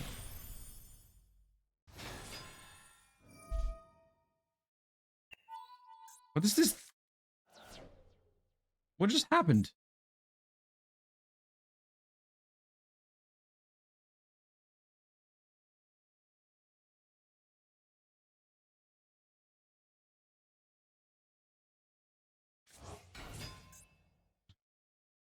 They milled Gamma and that's why I have to play against Baron now? Dude, fuck this.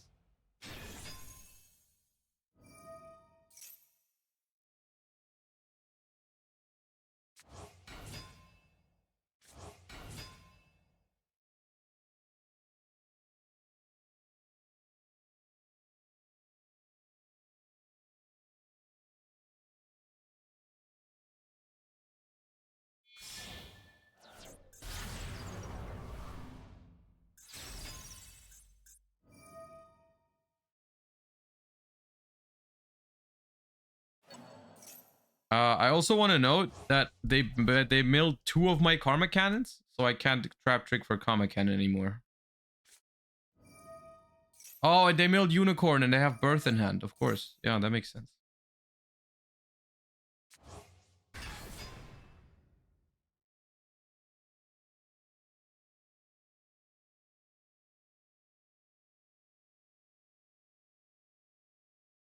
And they still make a worse endboard than one Snake Eye Ash could have done. Isn't that great?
If this could get Karma Cannon, I think I would literally cook this individual.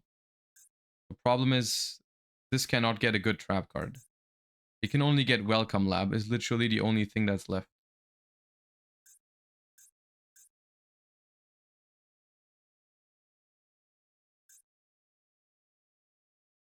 So dumb.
For one?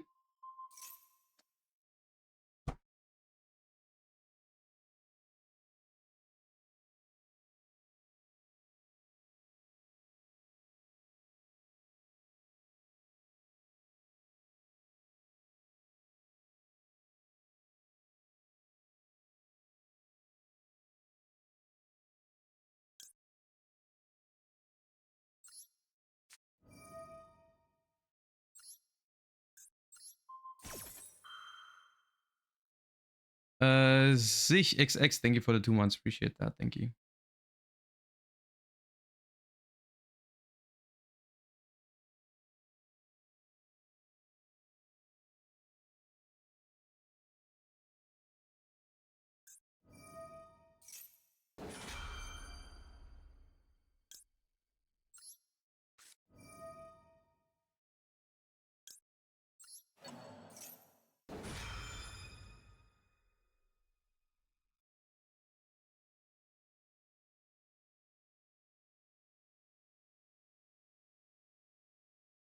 SP banish Ponix is pretty nice here.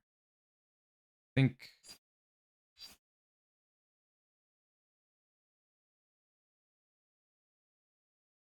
Why chain trap trick?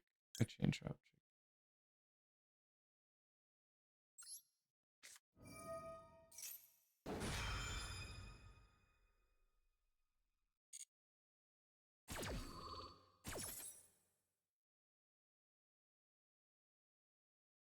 Punishment.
Dude, you can try as fucking hard as you want. This deck is too ridiculous, man. So frustrating.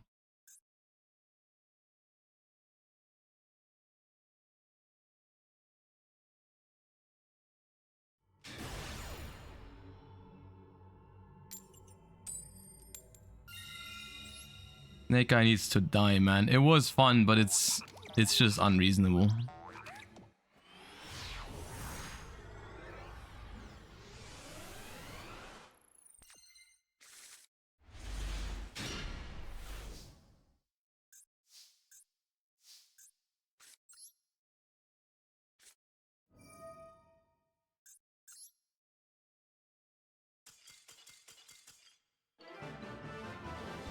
Oh look, the 60 card player with the Rika sleeves did not go first. Let's leave the game.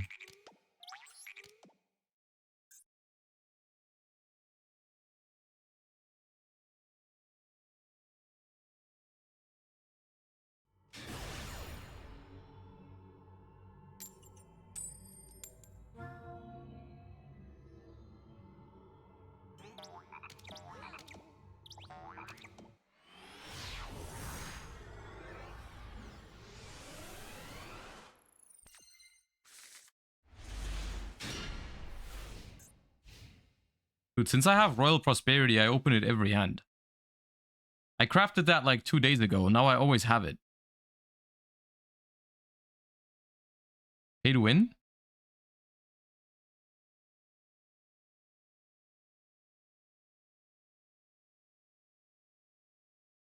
Maybe I should make Royal Maxis. It'll only be like 3,000 bucks or something.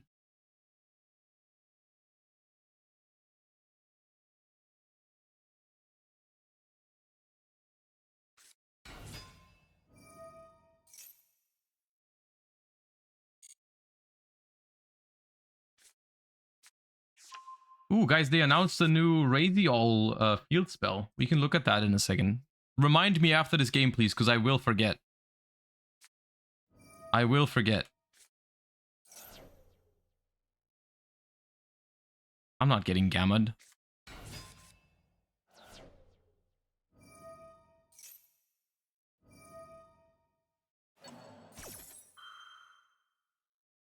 You can get gammaed.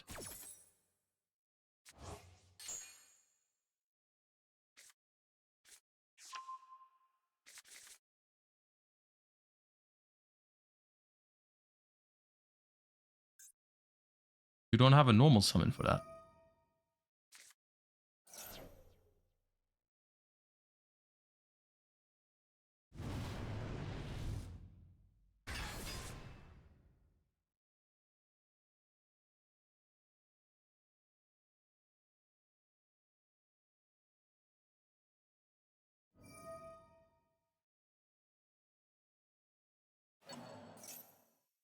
Are you done?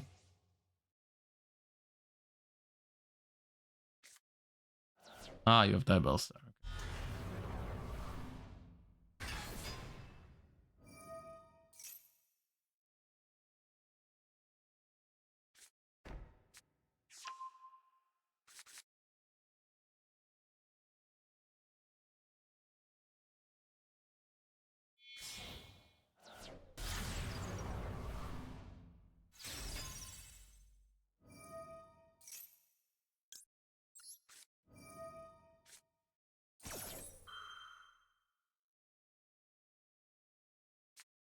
It never mattered, guys.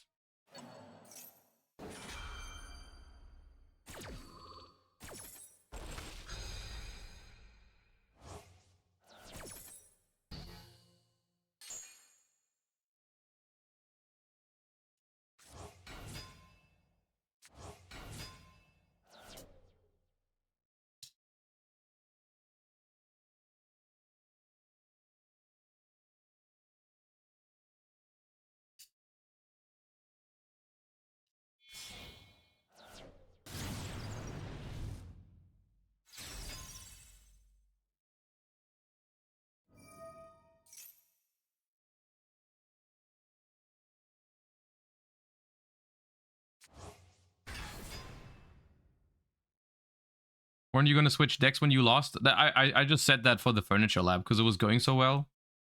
But we're going to switch soon. It's not like the general theme of the stream. We play each deck until we lose. It was just because I noticed we were winning a lot of games, so I didn't want to stop with the furniture lab.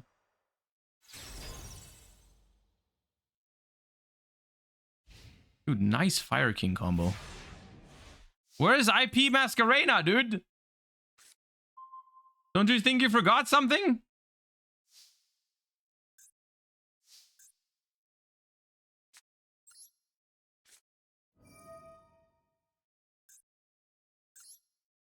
Incredible. Typhon is live and pretty good here, so I'm gonna keep it.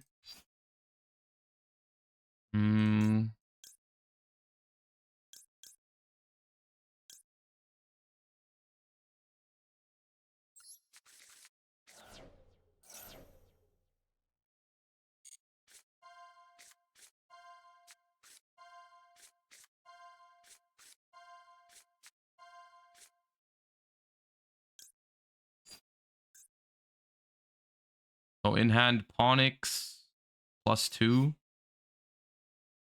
The way they played makes me think they either don't know the combos or they were trying to bait me into Gamma. So I have an educated guess that one of the cards in their hand is a Gamma.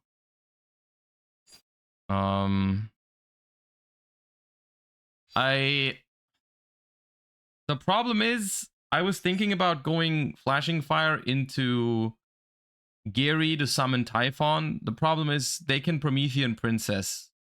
Actually, yeah, they can Promethean Princess the Gary. It won't die. I mean, they just Promethean Princess the Typhon, though. Yeah, no, that's not it. I think I just take Maxi for next turn.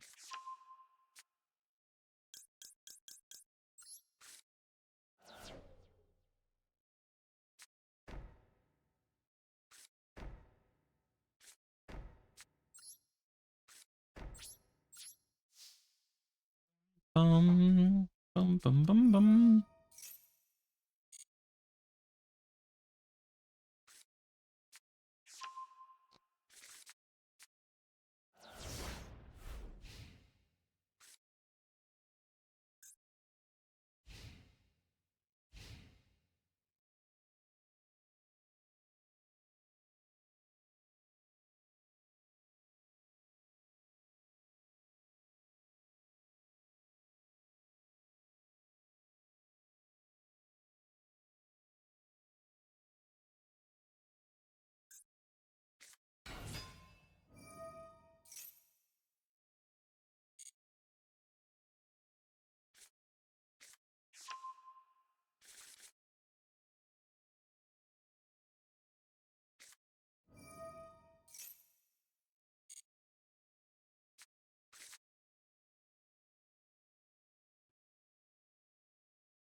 Ba-dum, bum, ba-dum.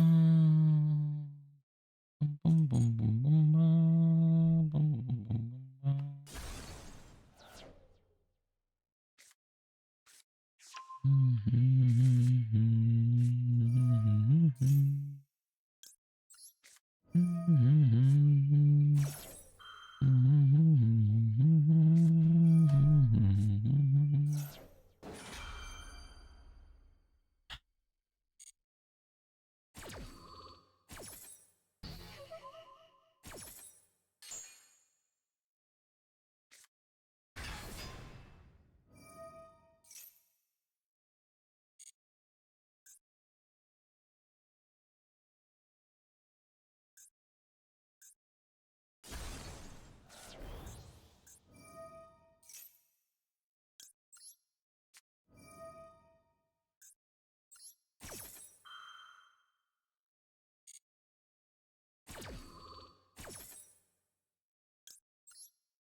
The Fire King rank 8 to pop a spell trap is a detach effect, right? It doesn't happen on summon.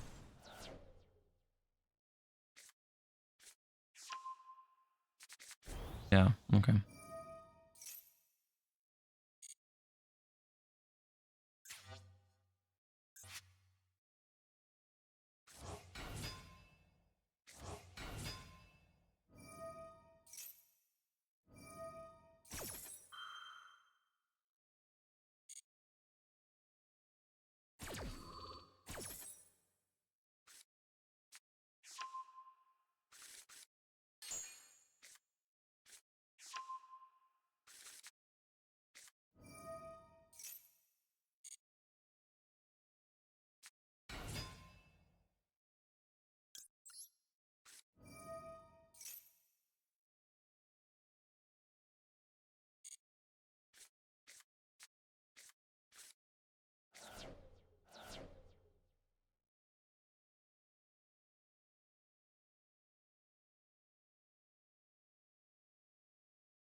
Why is the battle phase skipped? Flashing fire.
All right.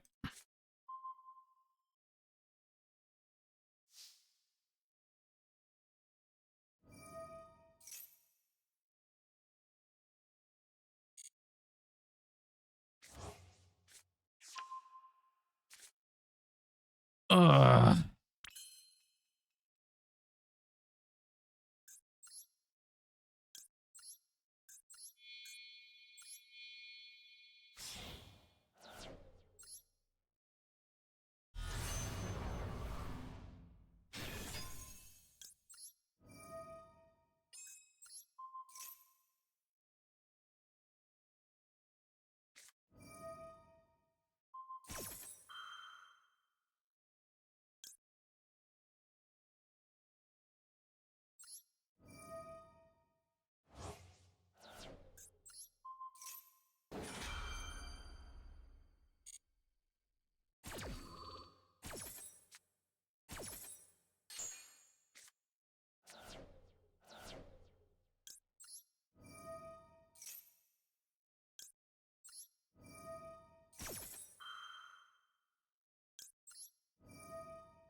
This is the gamma check.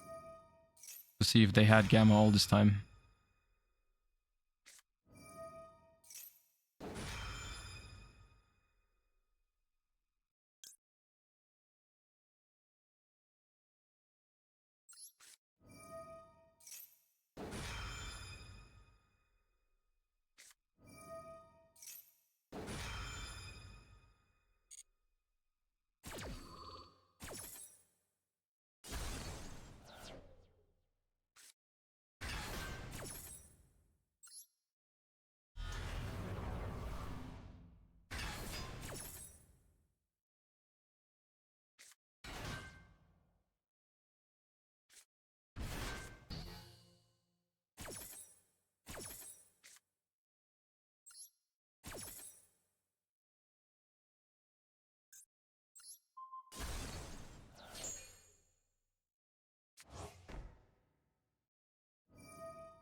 We don't win this turn, but it's fine.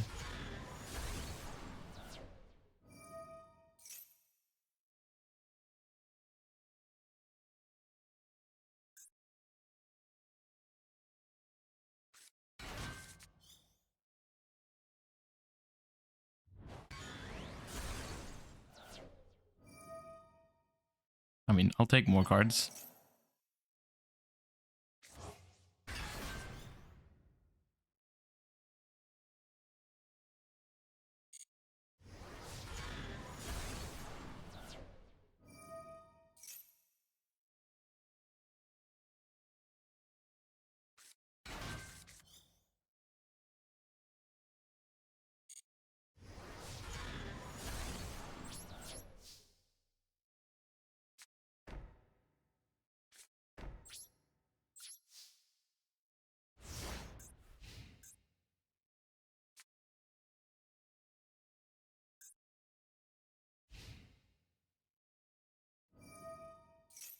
Not over yet. You can do it, little bro. Don't give up. Never give up.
Dude, sorry for not speaking much, but I gotta concentrate with this deck, especially against Fire or like Fire King, which is a hard matchup.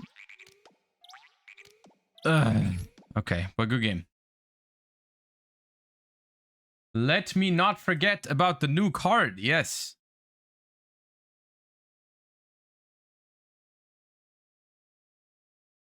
I have an issue with the teaser text already. So this is the new Raise You All field spell, and the teaser text is a field spell that draws and negates.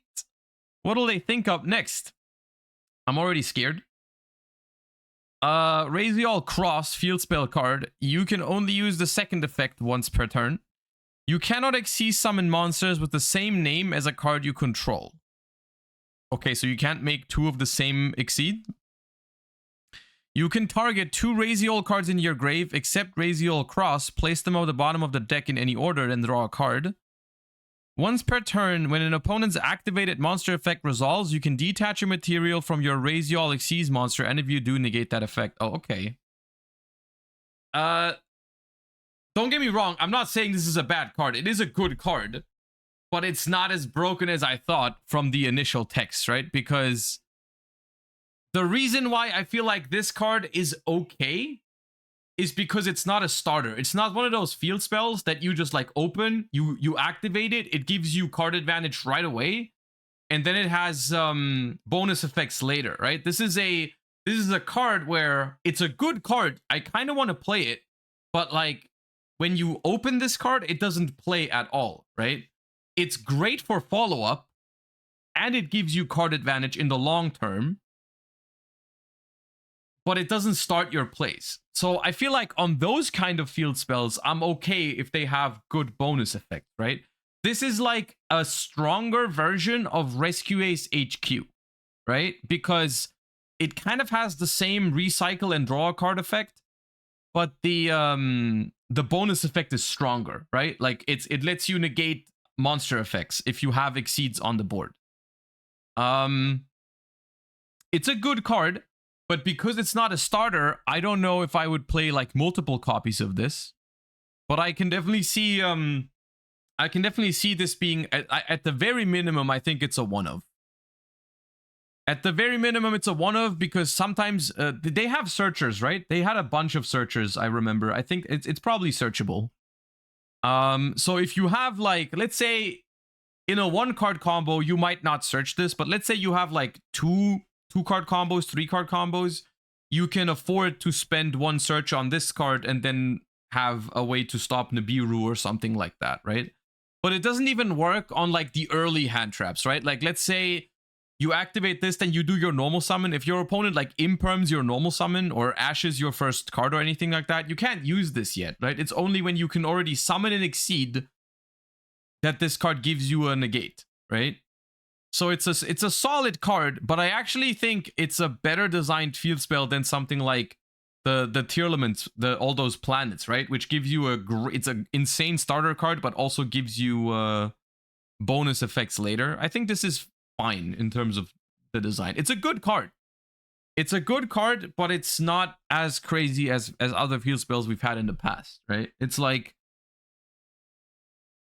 and I like that it promotes the kind of like the recycling part and drawing a card later. That seems to be like the main takeaway from this. I like this.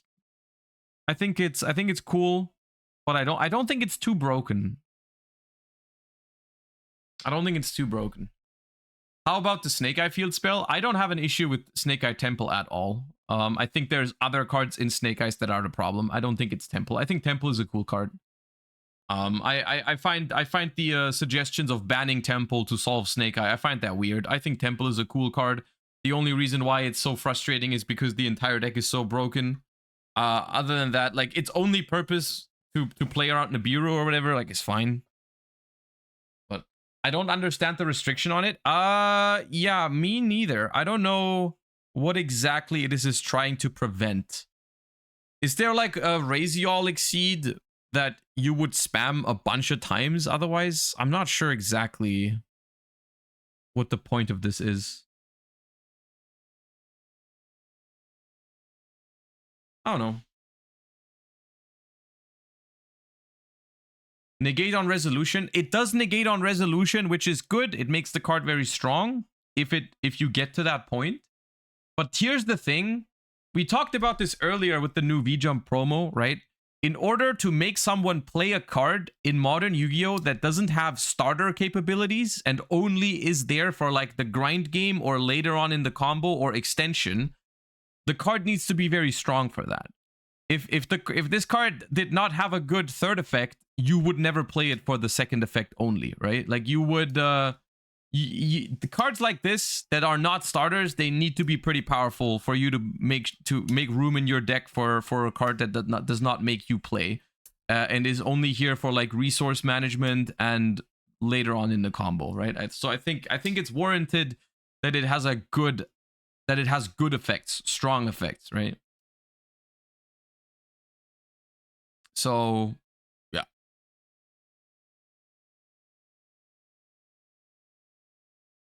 All right. Should we play another deck? This deck is honestly, the Trap Lab is very fun, I think, because it has very challenging games like that last one. But my head kind of starts hurting after a couple of Trap Lab games, dude. That deck is hard. Let's play Centurion.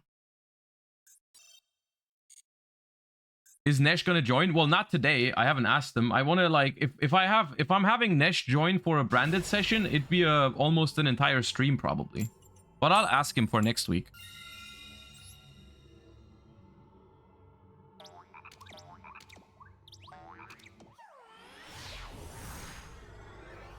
Because tomorrow we're trying the new cards, so I think next week is a good time for that. All right, if you have Primera and Trudea, which one would you want to start with? I do play this, so if I get Impermed, which is the only hand trap I can't stop right now, I could link off Primera. Summon Druis at least? That doesn't seem worth it. It's so dumb that this needs something in your spell and trap zone. I guess I start with Trudea because it's a little better against Ash.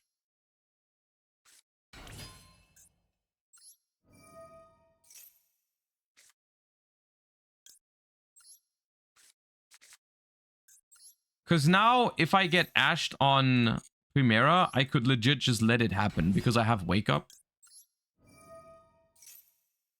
Okay, fine. Stand up. So here, does one discard Primera or Wake Up? I'm leaning towards Primera, but I don't know if I need Wake Up this turn. I'll pitch Primera.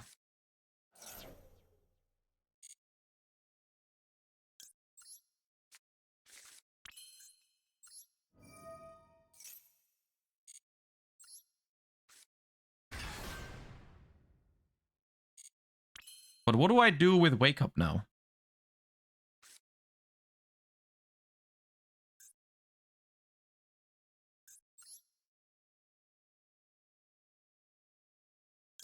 Just hold it.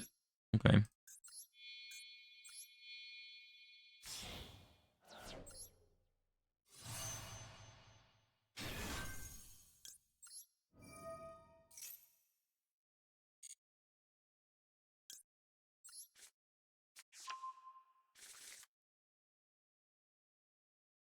You play IP? I do, but I don't know if it's worth it here.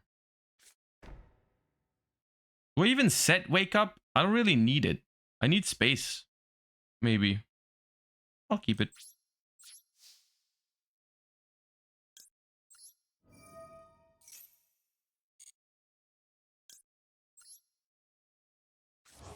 I'm playing 1 Phalanx, not 2. If I played 2, I could have sent 1 with wake up, but like, not really. Oh. Token of light? Dark. Well, it's not the biggest deal yet. It's okay, I guess, for now. Clockwork Knight. Okay.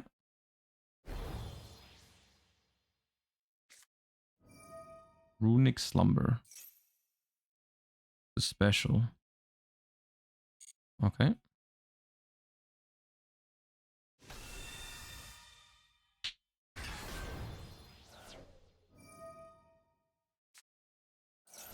Pitch Synchro Zone.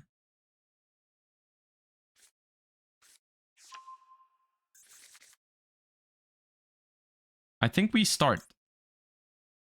I think we pop off now. I think now it's time.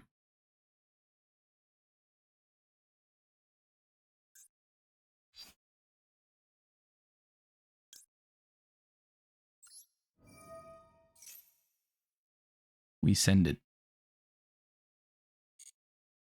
My reasoning being that if they use a runic to interrupt me now, I have the ability that they don't have fountain yet, right? So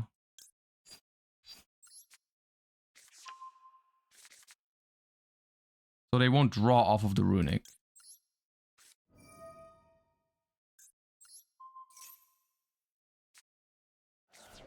Vanish, little bro. Activate Trudea.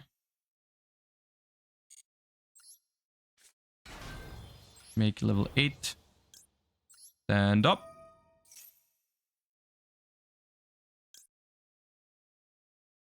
Damn it.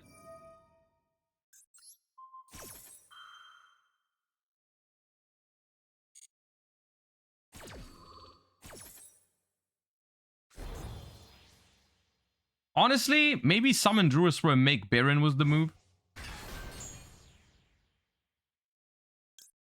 Because they could flashing fire the... They could flashing fire the Crimson Dragon, but they couldn't flat... Like, that wouldn't work against Baron as well.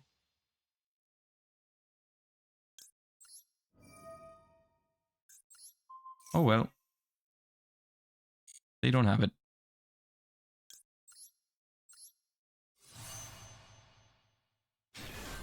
New animation? Oh, was Crimson Dragon new? Dude, every time I see an animation, I ask if it's new, and it's never new. And the one time there's a new animation, I miss it? Come on, man.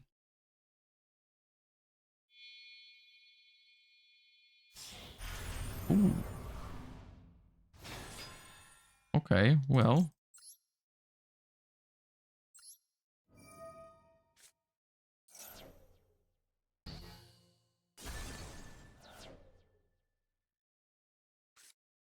Well, I won't be able to prevent the runic draws now, but I mean, fine. That's not great. That's scary.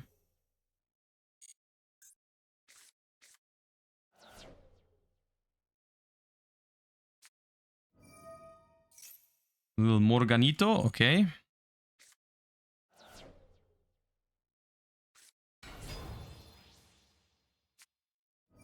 That's cringe.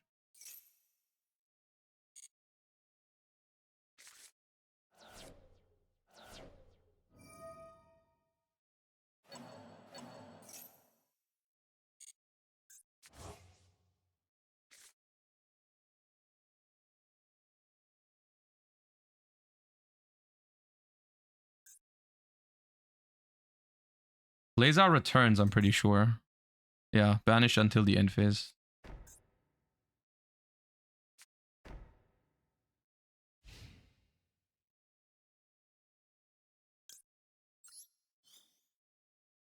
Beep boop.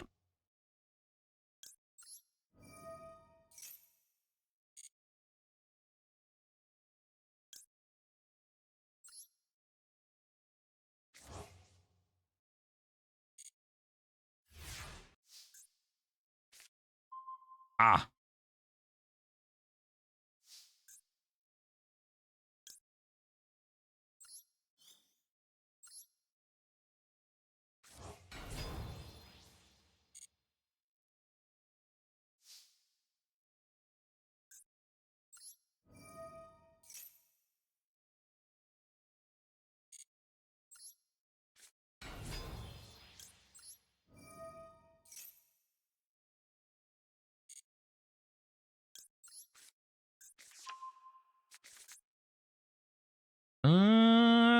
Legacia is a light monster. How do I summon out a Legacia? How would one go about this? I don't think I can. I don't think I have the means for that. I don't have the facilities to make a level 12. Unless I summon, like I could normal summon over 2 turns. Like a Trudea this turn and next turn, but I don't have 3 anymore. Well then. I think it's important I develop 3 attackers. So that if I have to banish Blazar to stop one of the back row, I can still attack both statues.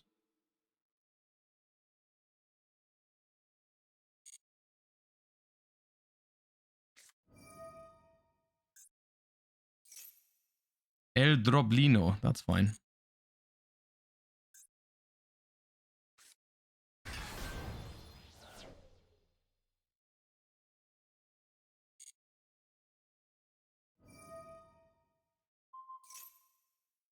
Okay, they didn't use... This means this is another runic. Why is this light? Well...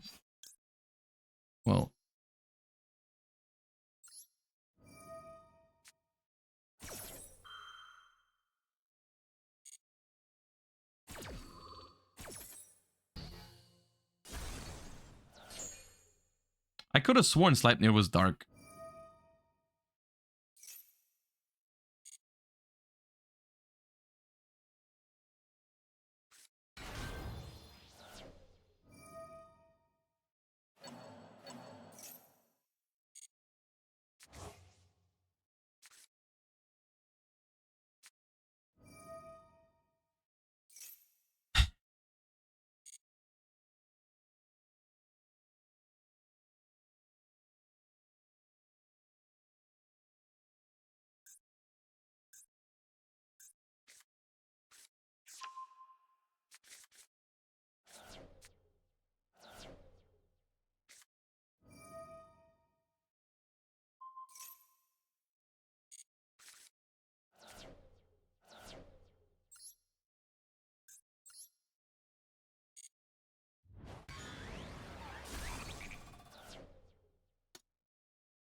I love Blazar, dude.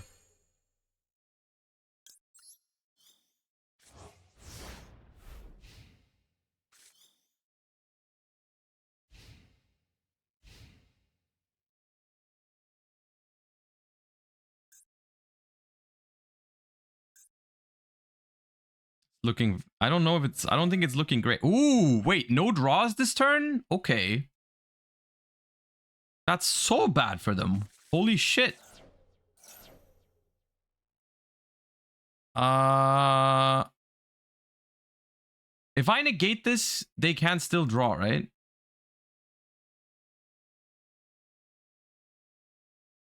Yeah. So I let this go.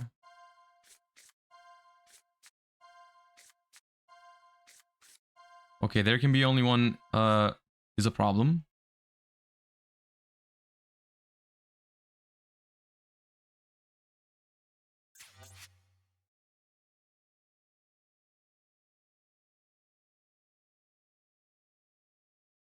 Dude, summoning Blazar against Branded when they have a lot of stuff in the grave sounds like the funniest shit ever to me.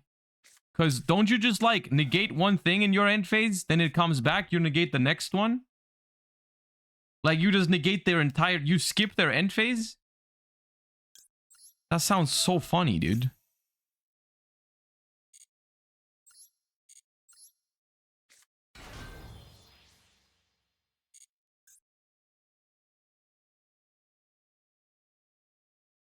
Guess they can attack it. If they have, no, they don't have a battle phase, never mind. Auxilla. We need more Primeras.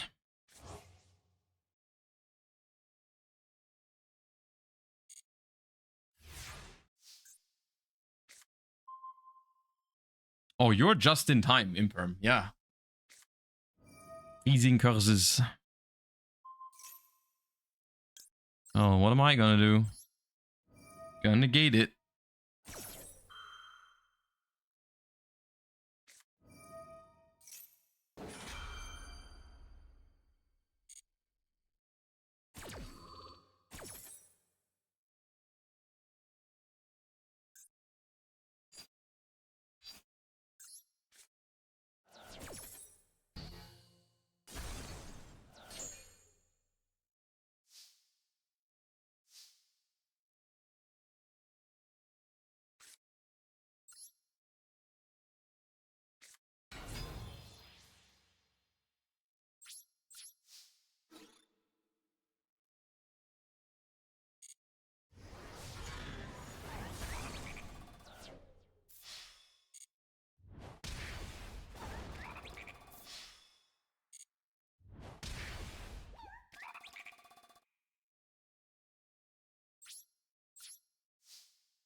It doesn't really matter, I think.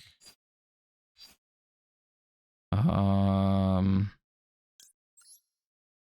don't want to draw. Let's make SP.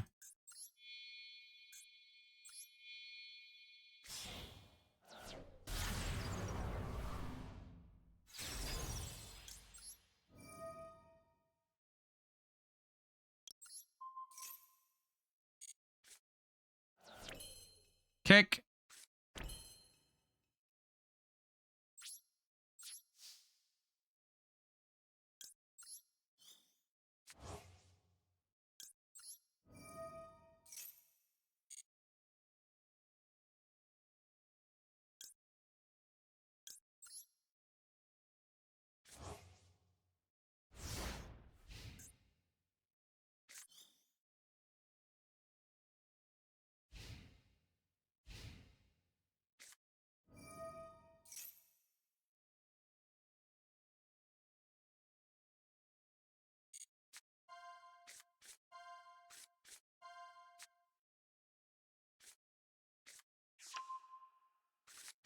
Not the skill drain.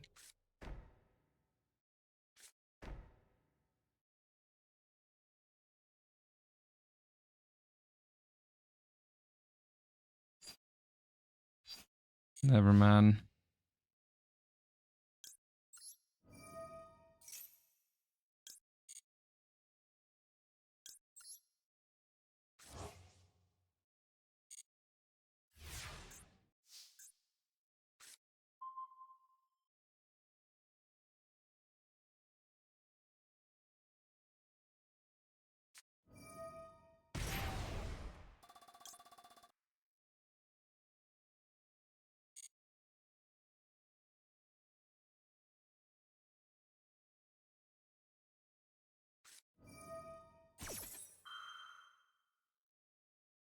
Bro, everything is machine.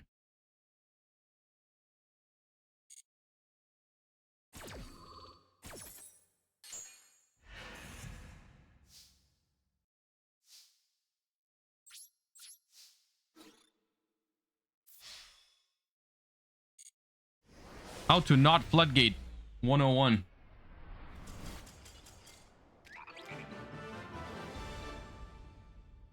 Incredible.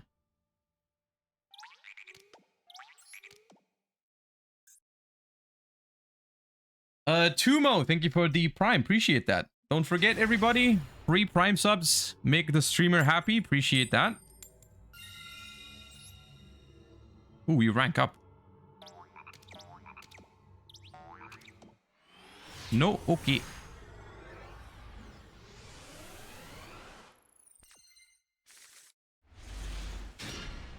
Ooh.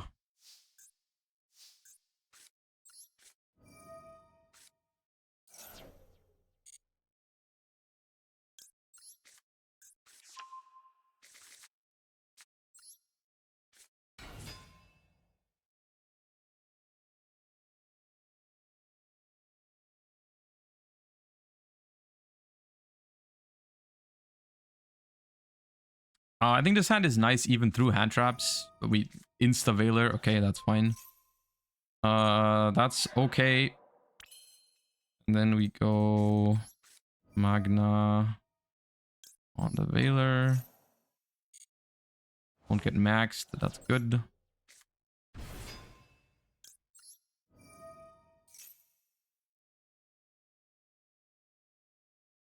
They have something else.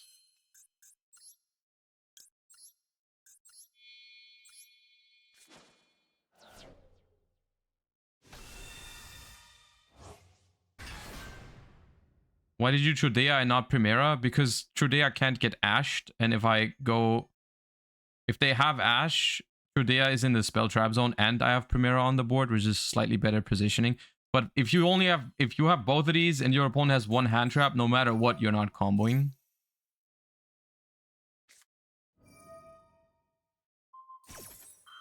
Okay, Imperm 2.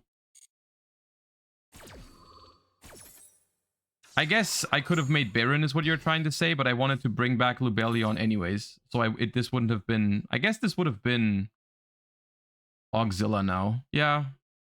Yeah, I didn't think about that. My bad. I was locked in. I'm gonna make IP Masquerena. That was my mode in my head already, so... Yeah. But... Yeah. Yeah. Because my thing was, I was expecting Imperm, and if they Imperm Primera, I don't want to banish my Lubellion for the Bestial anyways. I didn't expect Effect Veiler giving me a target to banish, but it's okay. The position is still fine. We have Maxi, Phalanx, Druid's Worm, IP Masquerena. It's okay. Against 4 cards. But it would have been better to go Auxilla, yeah. With the Primera plus Lubellion, the way it played out. Ah.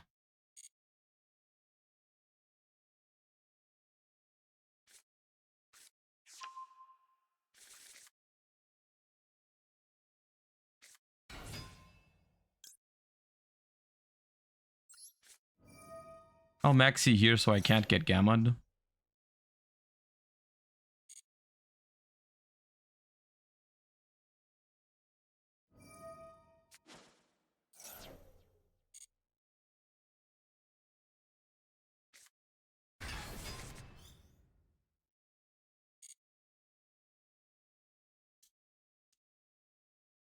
Is Gamma 3? Gamma's at 2.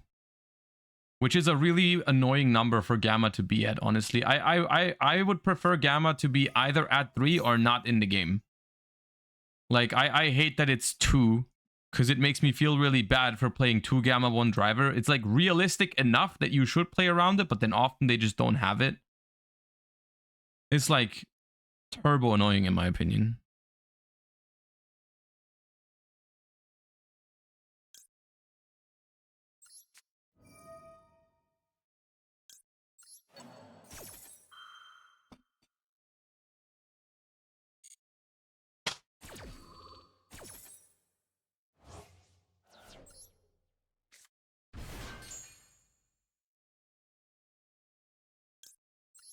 Two Gamma is not as bad as 1 in the TCG. Actually, I disagree. I like the fact that Gamma is not being played in the TCG.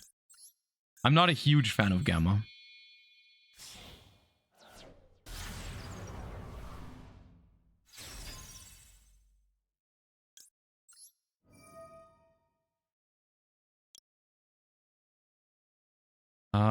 If I banish this, then the Nightmare... if I banish Nightmare Pain, then I guess they can summon Terror Incarnate? Is that a problem? Not really.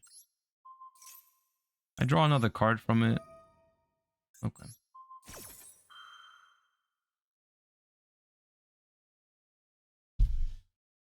I assume they have 2. Oh, because they're not searching with Spirit?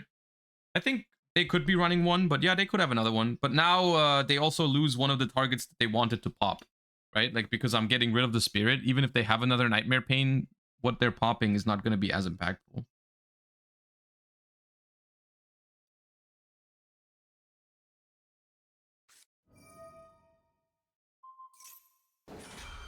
Okay.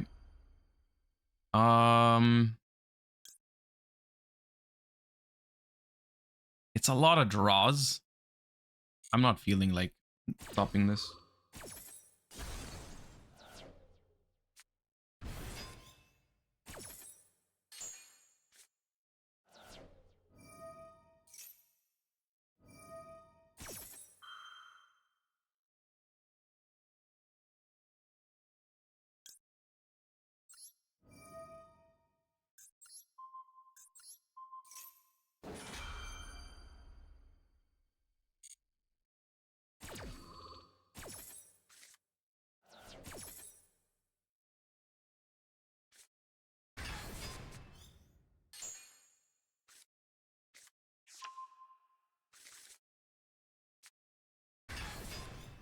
I have no idea what they're trying to cook with this. I'll just let it happen. I don't see how this threatens me at all. There's the second Nightmare Pain. Whatever.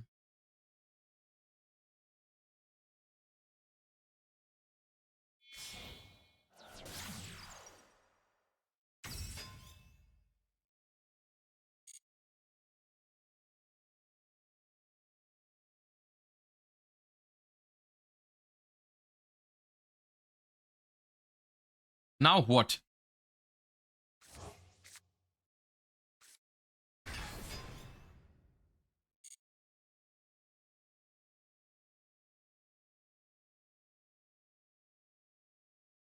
Why didn't they activate Yama? Because the Shavara is banished. They only play 1. The standard.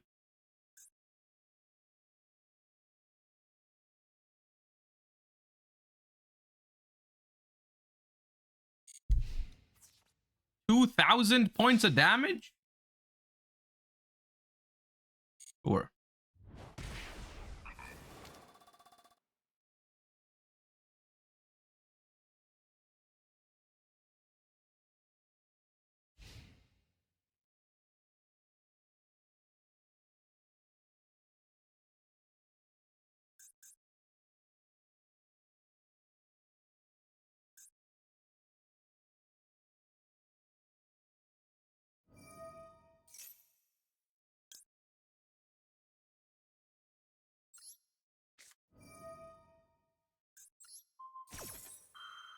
Pop your Phantom.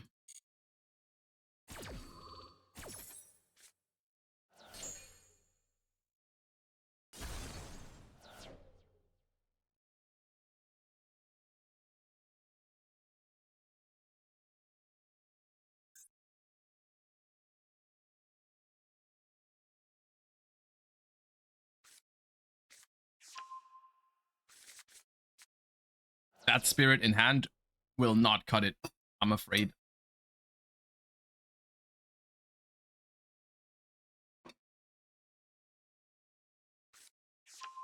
Oh, okay.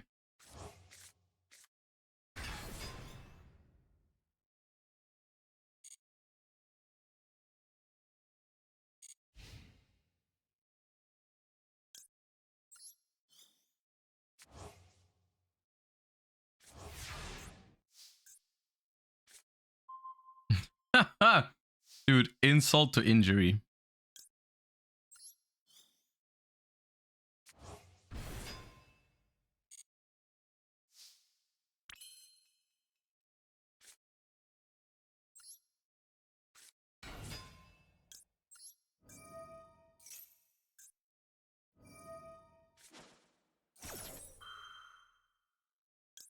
Nah, man.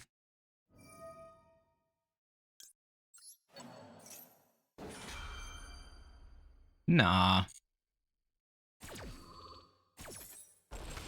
Rup.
Guess we're not really winning this turn, but I mean, we don't have to. Papa with the gifts up to Daddy Animalocaris, dude. When was that account made?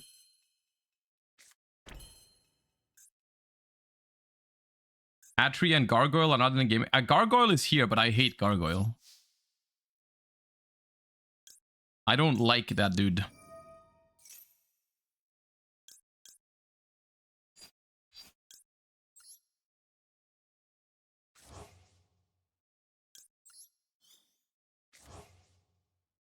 What does the symbol on Nibiru mean? It's a counter for how many times your opponent has summoned, so that if you don't know how to count to 5, it'll tell you when Nibiru is going to be live.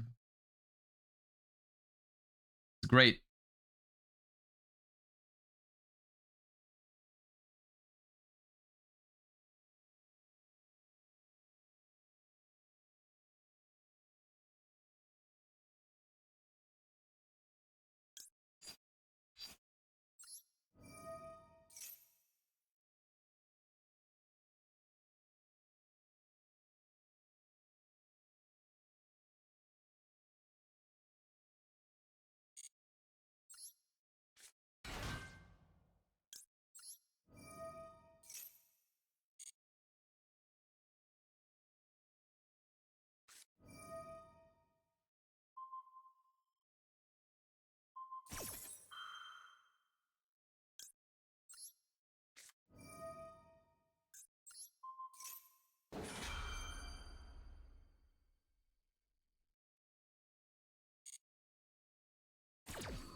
We're a master.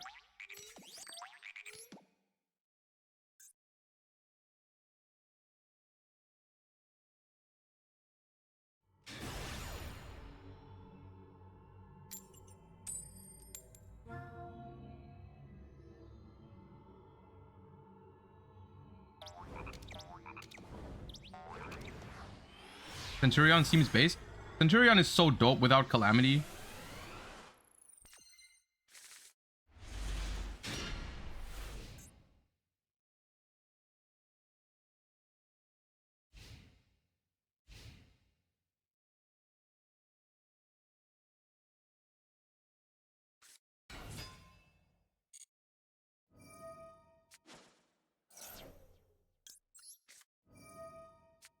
I'll do it. Sword Soul, I'm not sure if it plays Gamma. If it is Sword Soul even. It's Sword Soul. Hello.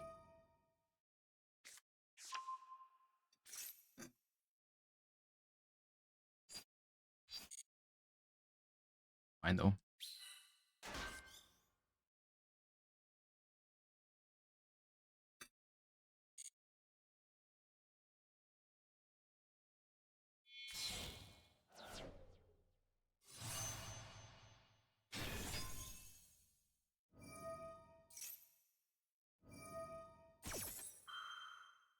I'll Valor it just because I have to. I want to deal with Blackout.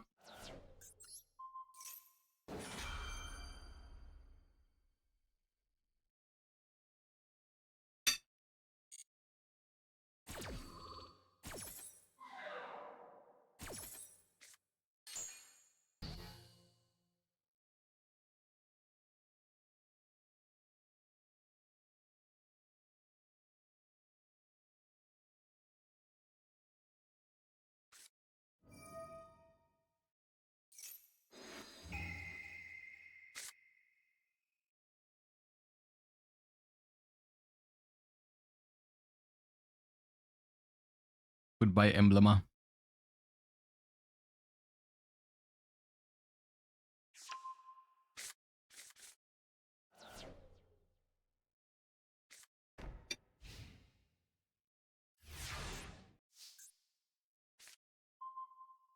That's good.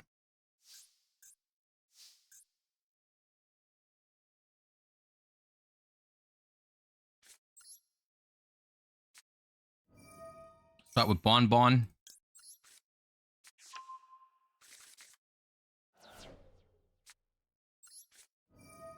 Bellion.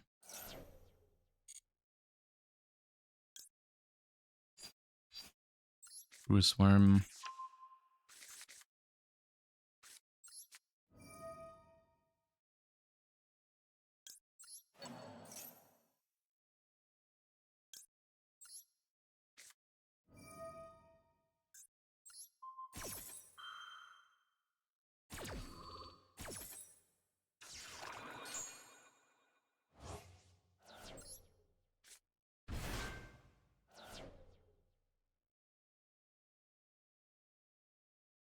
The reason I'm doing the Imperm still is because I do want to get Regained out.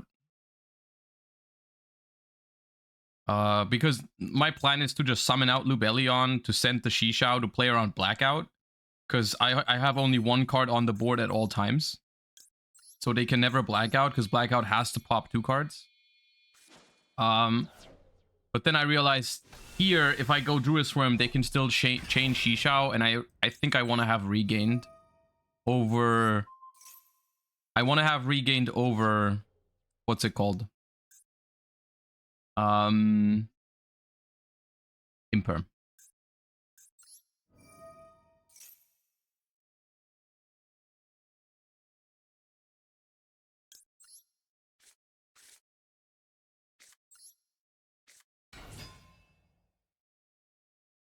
Looks like the set is Imperm, but that's fine.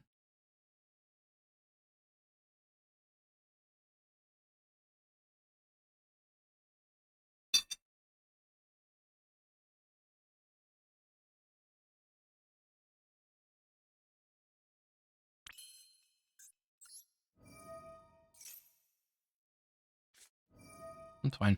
Now we just prosp and try to find Emblema or Field Spell. But even if we don't, we have... we can draw one with Regained by going Almirage. I play Almirage, right? Yeah. By going Almirage SP, banish a card from the grave. Can I afford 6? Okay.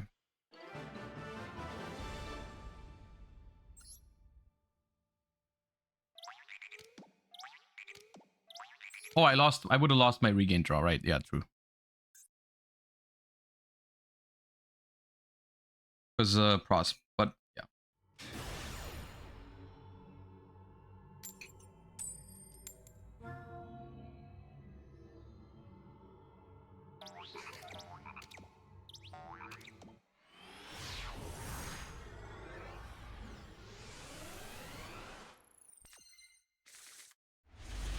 What is up with the double bonbon every time?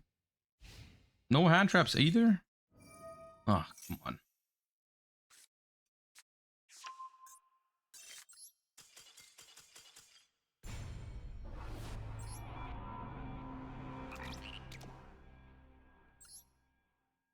I'm not watching that movie. I've seen it before.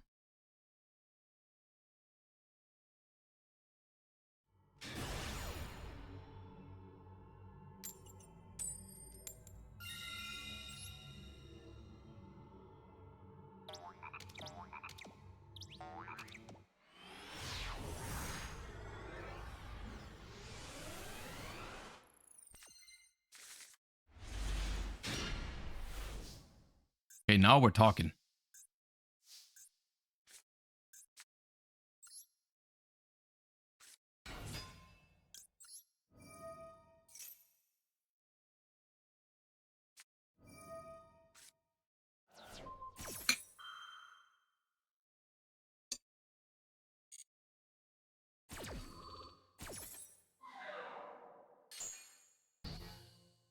Do you sometimes participate in Master Duel community tournaments? Not really.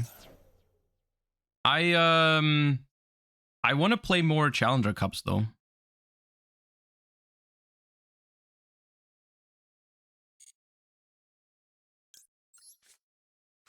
Yes. Yes, this is Centurion Bestial. Also, thank you for the 6 months.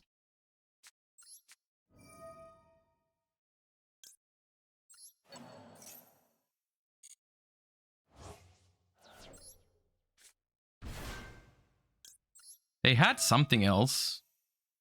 If it's Ash, I'm curious as to why they didn't use it on the Lubellion. Like, the Lubellion is so clearly OP here. They should have Ashed it if they have it.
Do you think Wake Up is better than Bonds? I think both are a little awkward. But I play Wake Up, yeah. I don't play Bonds at the moment.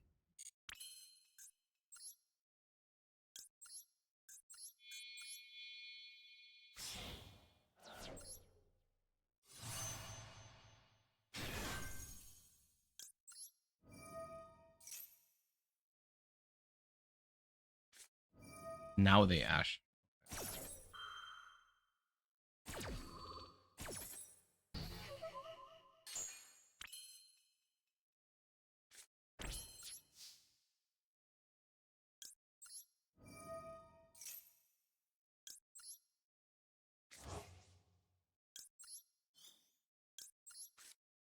Bald.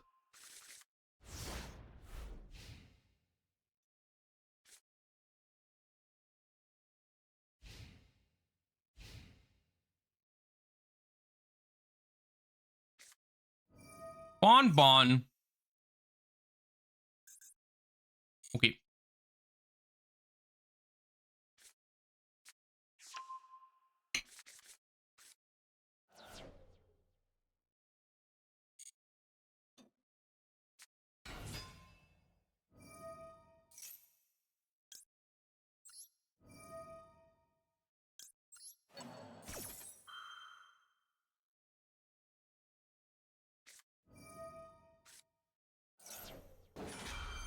That's annoying as fuck.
Right.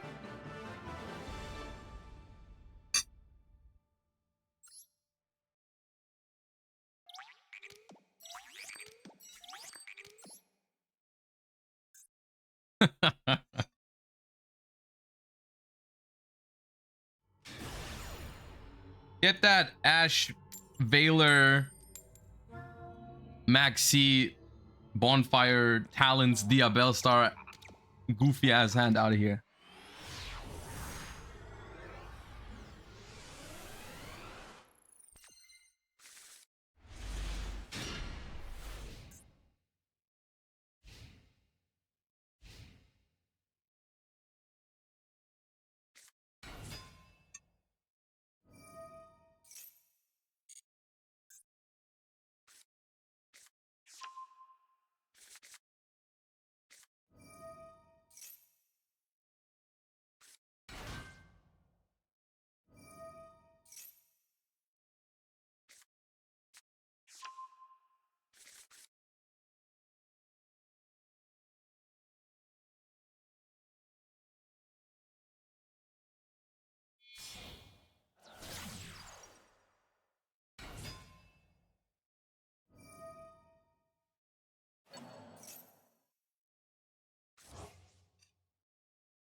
Count with me. 4.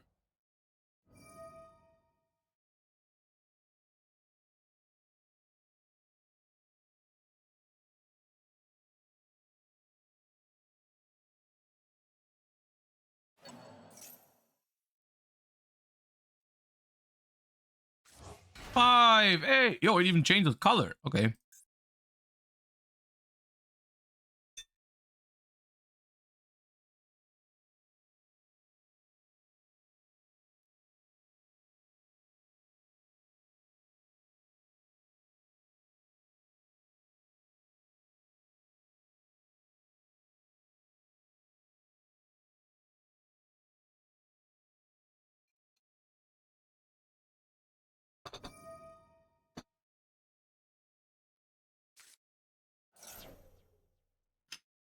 All right. I finished my food so I can finally start talking again.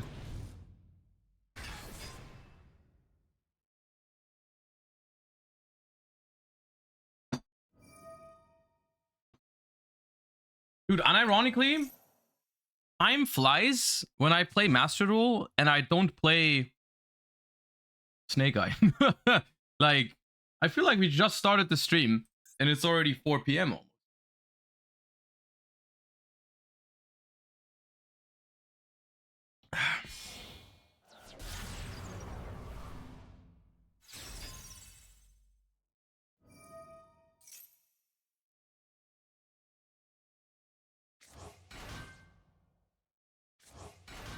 Oh, it stops at 5. Okay.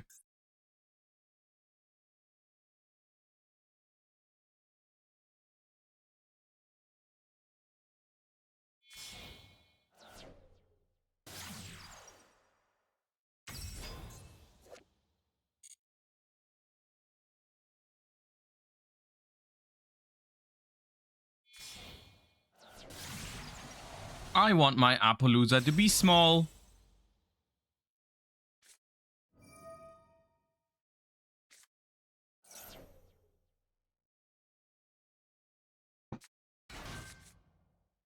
From hand.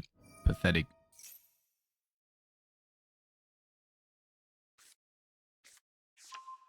Wait, you summoned it from hand, but you also already have Island?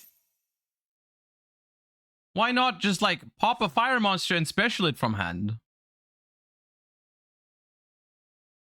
No.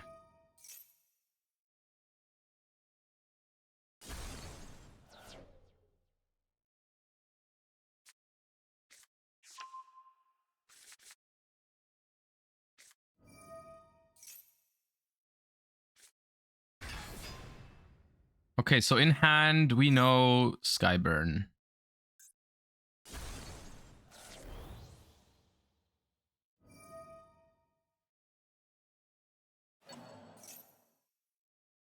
Ah, that's why.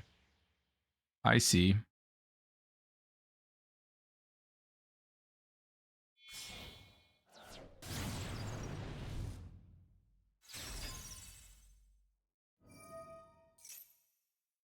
That's why we went for the Doodle Chimera. Oh, they brought back Arvada. Maybe I should have nibbed on this. I was toggled off without thinking. That's not good.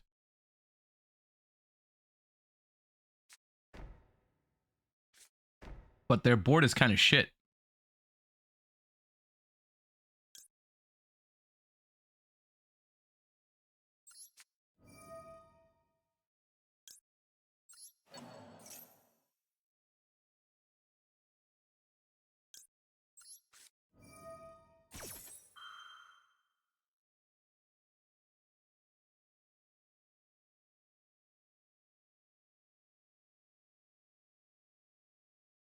Respond now? To what question? I didn't read your question.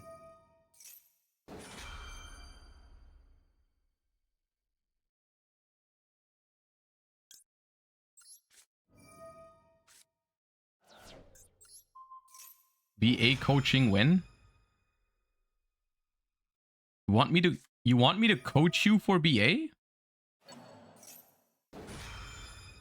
Oh shit, you held a called by in hand for my Nib plus Veiler. Dude, at least leave like a prime sub while you're at it.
Bro was so caught up with watching the stream that they kind of fumbled the end board.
Pretty sure we still lose, but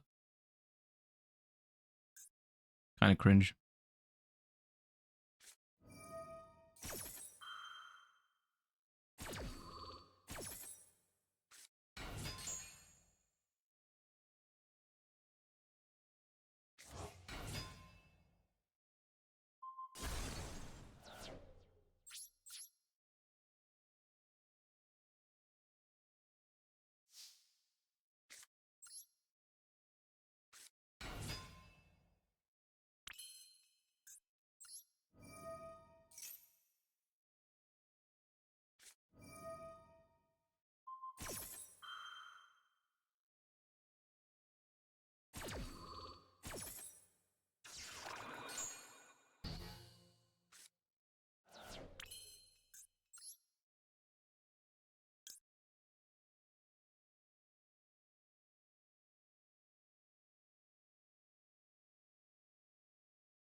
Yeah, we lost.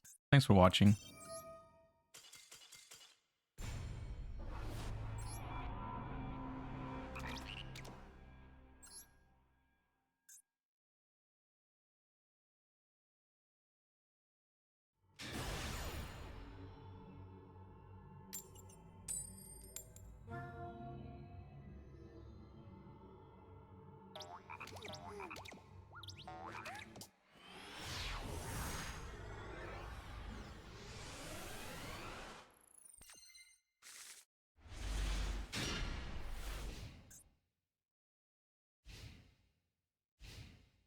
Chaos Angel with a chain blocked also? Yeah, maybe. There's probably a world where I can win this. Holy shit, what is this? Blue Eyes.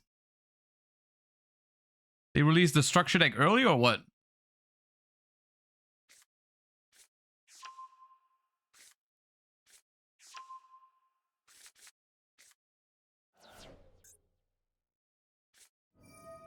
King of the Swamp. Okay. You have my attention. Is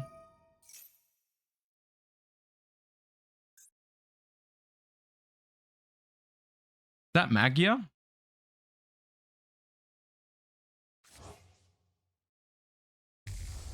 No, it's Blue Eyes Tyrant Dragon. This does nothing.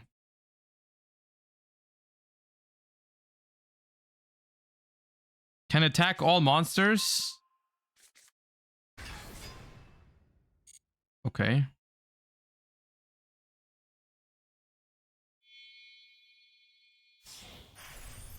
Zombie vampire. All this for a zombie vampire? Brother, activate Imseti.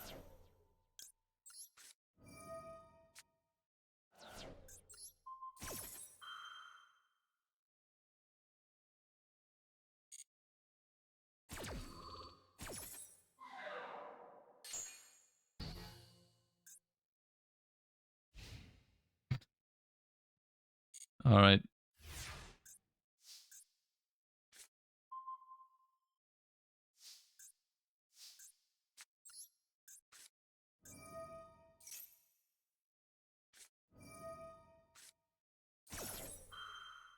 Boy, do I have the card for you.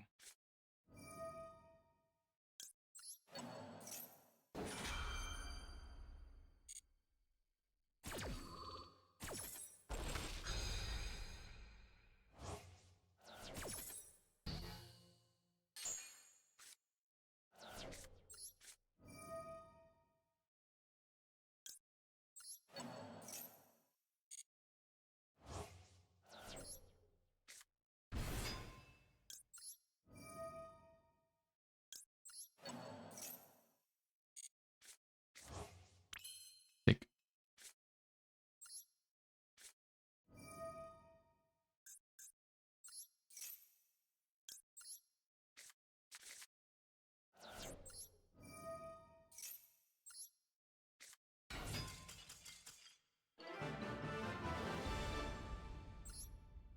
That was odd.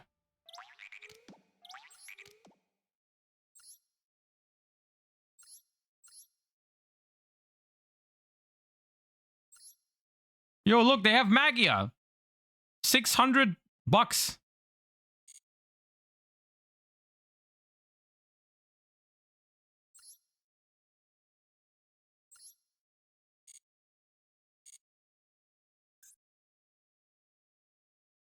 So did they think they could summon Magia, or are they trying to make the... Were they trying to make the other one? Did they think King of the Swamp would count as a ritual?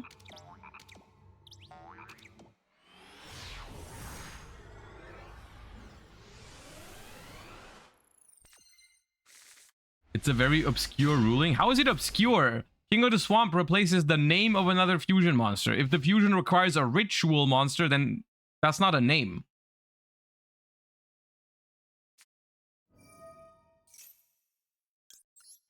I'm ashing.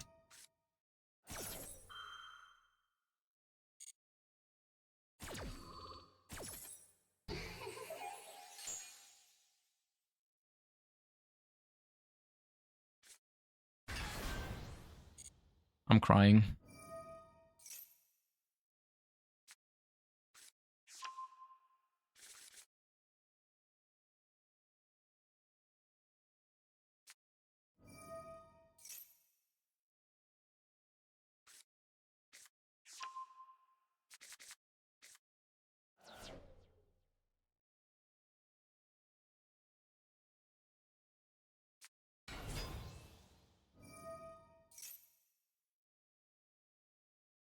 Three one-offs? Dude, you can't complain about tier drawing one-offs. That deck plays like 35.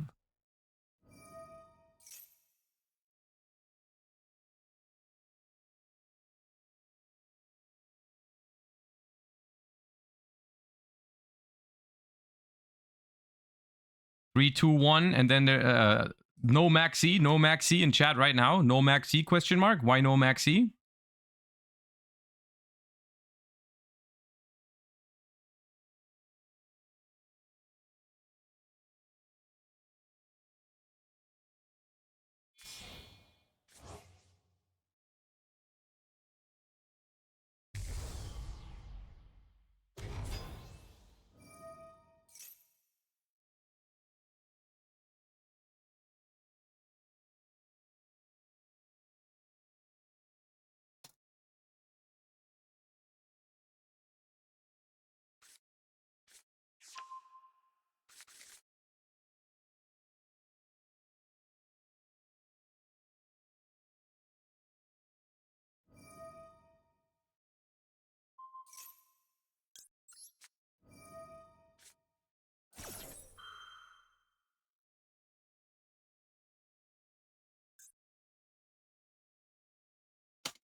Okay, it's just Trivi Karma, quote unquote.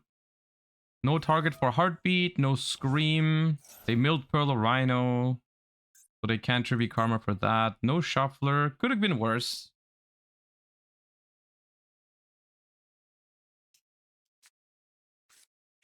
They just said this. I mean, Trivi Karma gives Sully, but it's fine.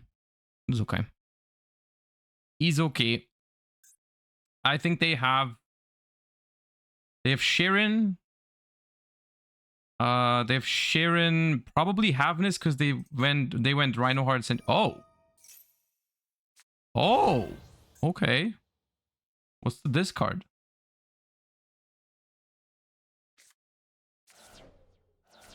Oh, thanks for the free card. That did nothing. You milled nothing. Okay.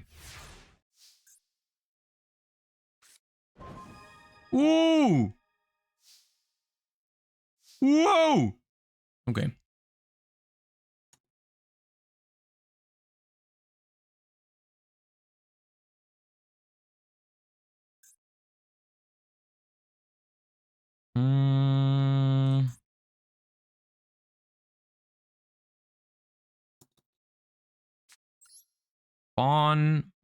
Bon.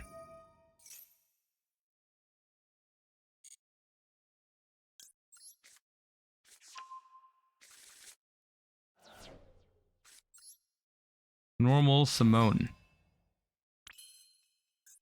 F.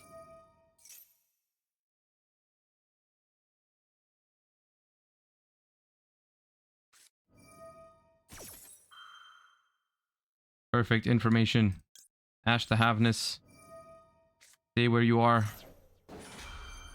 We win.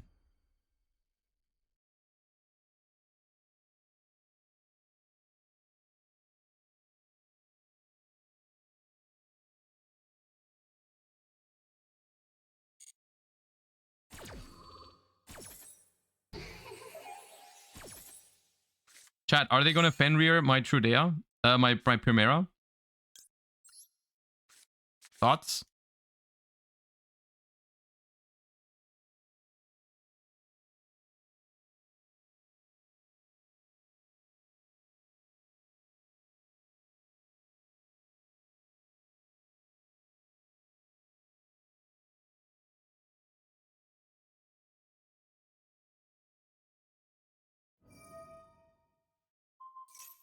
They thought long and hard about it. They were like, should I misplay or should I not? Yeah, let me misplay. I love that.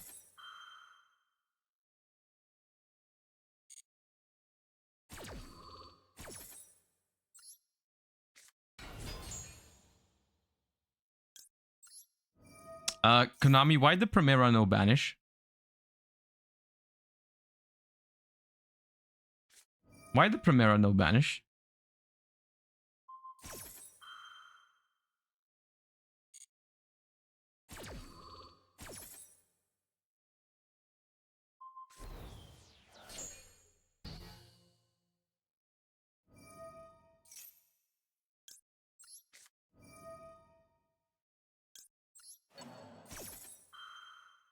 Google en passant is funny as fuck.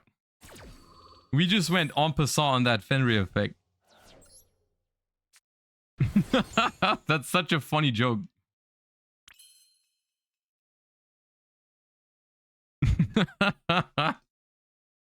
Oh man.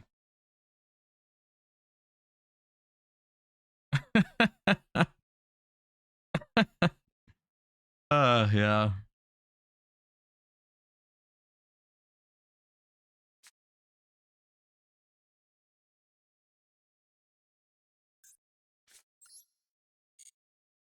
It doesn't really make a difference which of these two I use.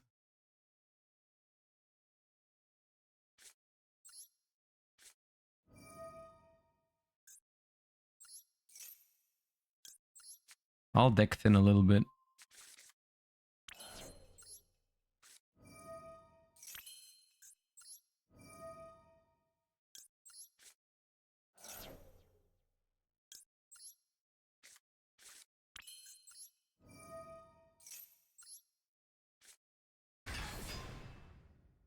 Does Legacia say attack position or monster? Destroy the monster with the highest attack. Okay, because I don't want it to pop this thing.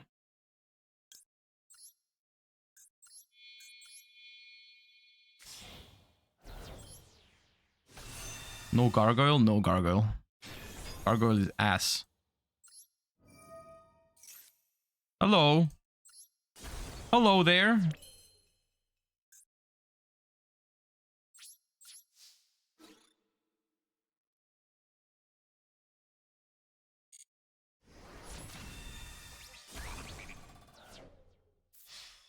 Attack.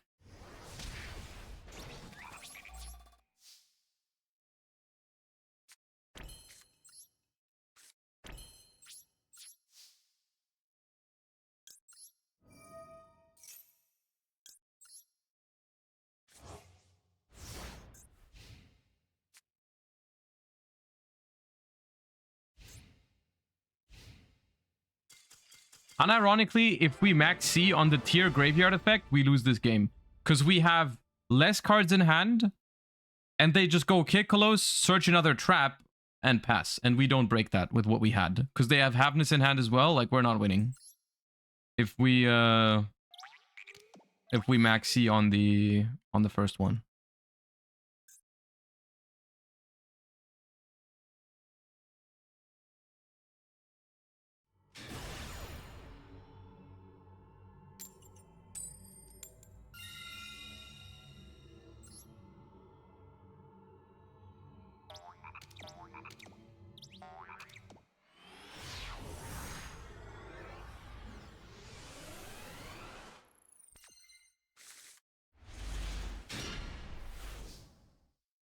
If they didn't Sheeran to give us a draw, we lose because we won't draw Druis. I mean, not really. You can't say it like that because they summoned Sheeran for a good reason because they wanted a tier for Salik. So not real. It doesn't really work like that. The whole game is different if they don't use Sheeran. Like, we don't have the Bestial, but we also don't need the Bestial because they don't get Sheeran to grave, right? So, think of it that way.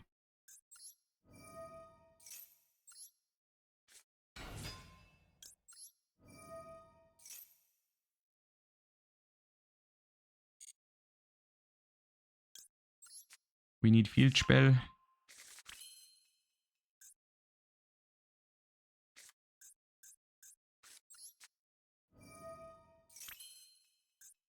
we pitch Baldrake as a revive for regained, potentially? Actually, no. We won't be able to revive with regained.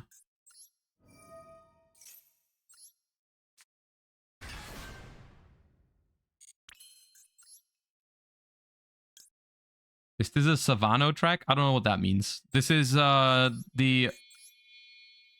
When they announced Malphite in Legends of Runeterra, this was the announcement trailer music, and I thought it was dope. That's where it's from.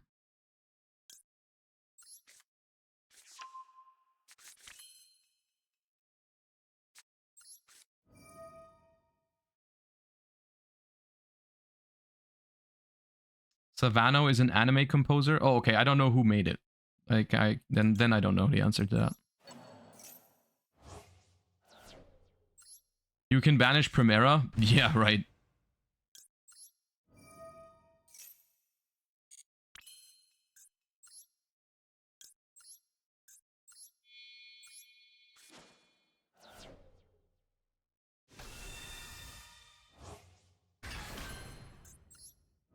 You literally can. Oh, right. Shit. It gets from banished. Okay, I laughed at you for no reason. My bad. I'm sorry. I take it back. Dude. Shit. I got caught.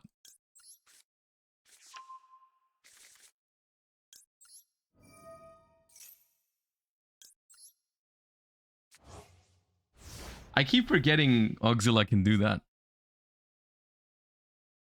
That was so much better too, because I would have Baldrake Engrave to revive.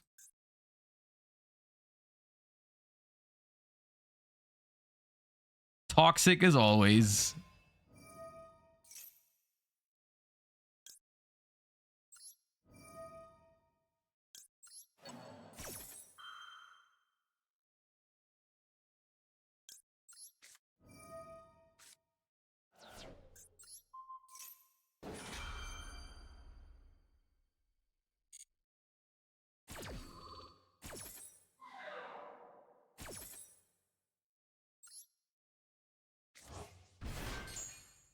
Playing against Yubel is very intimidating because all of my stuff has 3000 defense, so it's very easy to kill me.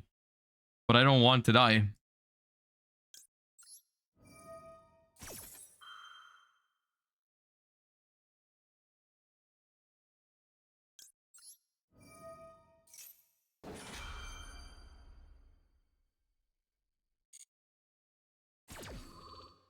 Can you emit when your monster zone is full? We're about to find out.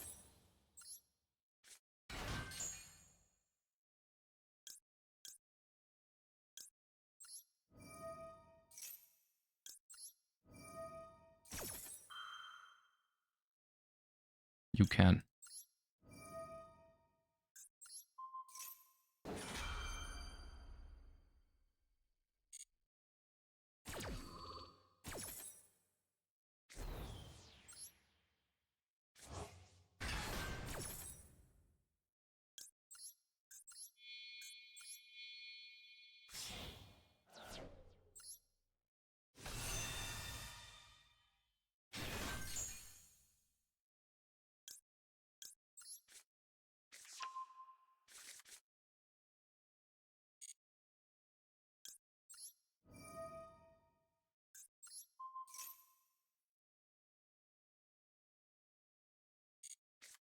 This feels like my turn.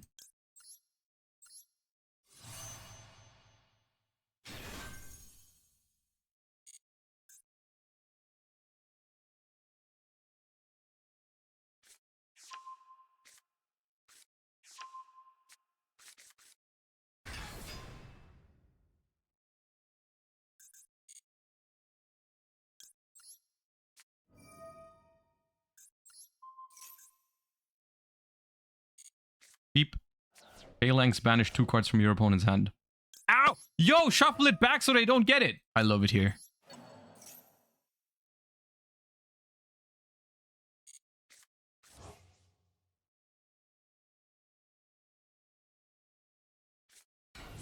Ah! Where did he come from?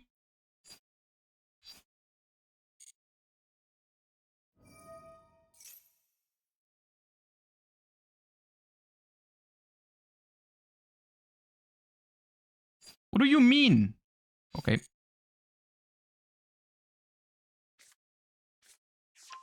Not the double cross.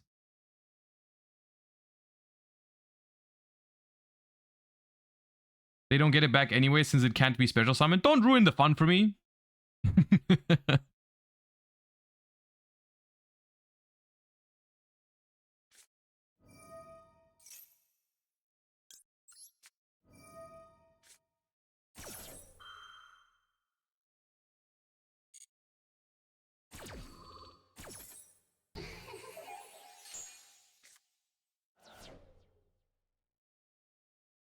You've been disrespected by Alt Art Ash. It's time to go.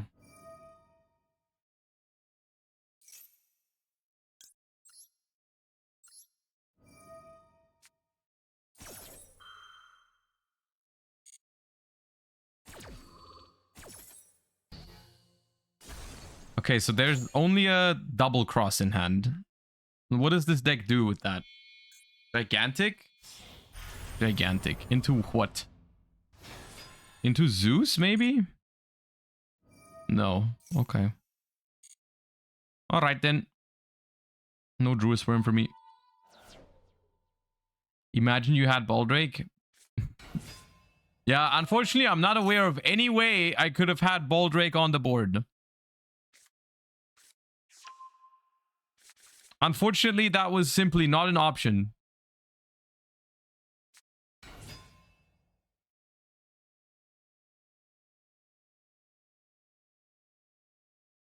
You know what, chat? You're bald.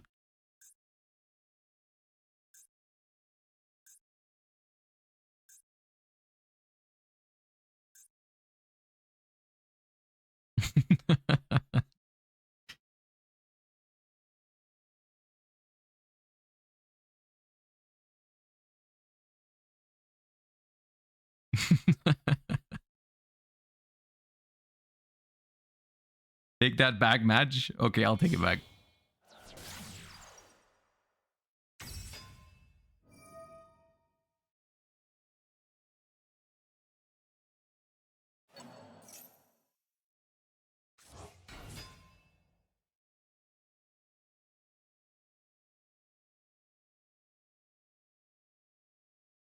Why are we here just to suffer?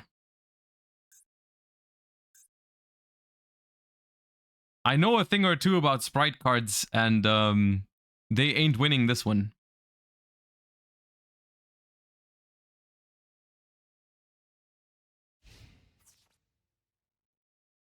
What are we doing in the battle phase? Brother is trying to Zeus me. No!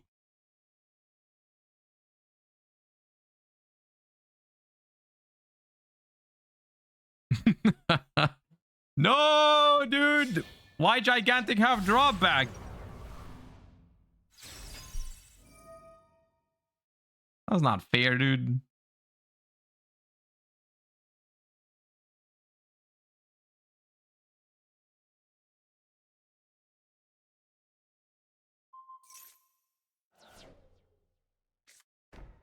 I don't know how I can recover from this.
Why are you targeting a dark monster? Okay, I don't need this call by the grave. It's fine.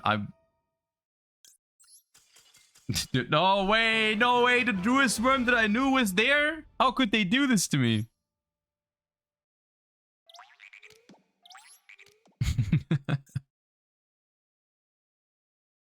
Dude, I'm having fun playing Centurion. This deck is cool.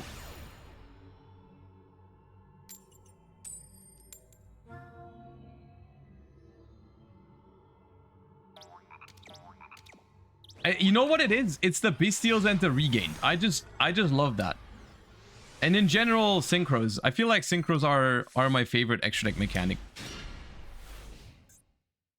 The more I play. The Synchros are dope. Dude, don't summon Sprite Jet, please, this time. I was joking last game.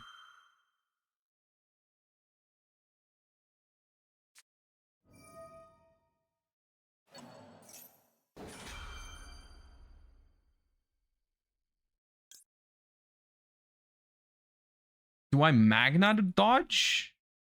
Or do I Veiler to dodge? I kind of like Magna to dodge. Kind of dope. Having another Veiler in hand.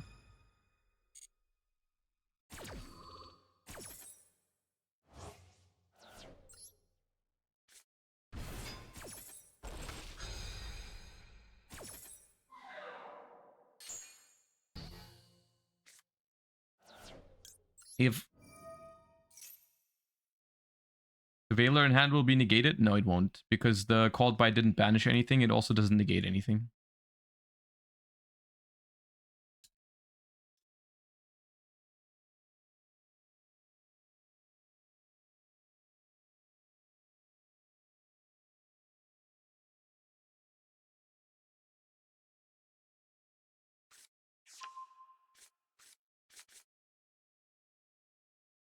Okay.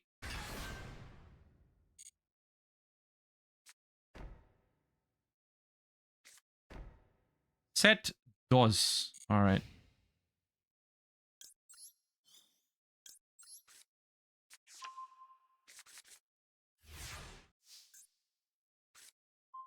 Okay, sadly no Centurion card, but we'll be okay. If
hello there.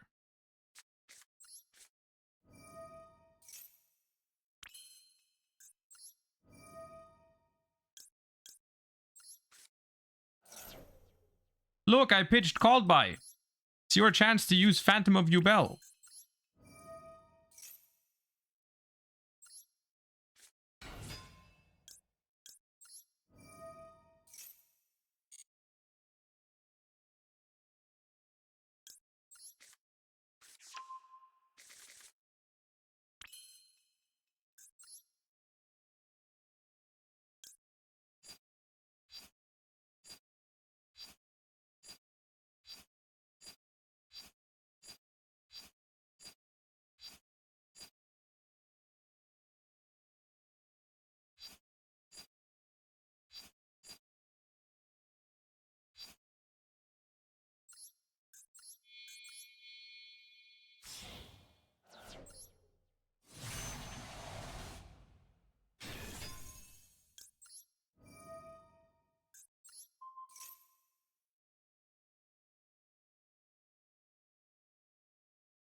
You already react to the new Raise All field spell? Yes.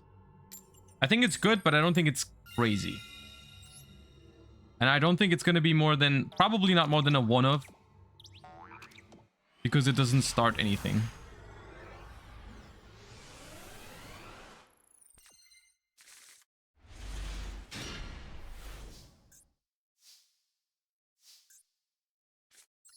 My hand is nice.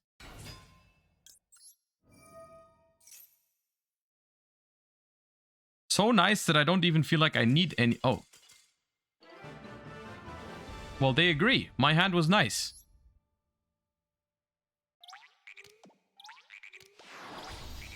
Dude, what deck are you playing that you need to concede to 1 Centurion Primera?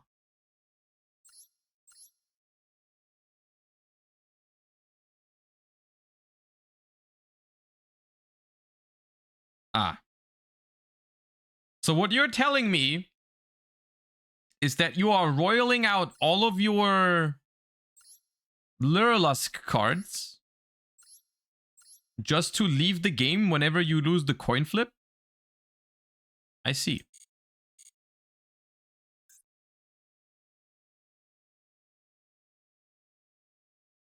This deck is extremely strong. I saw that. Yeah, it was crazy.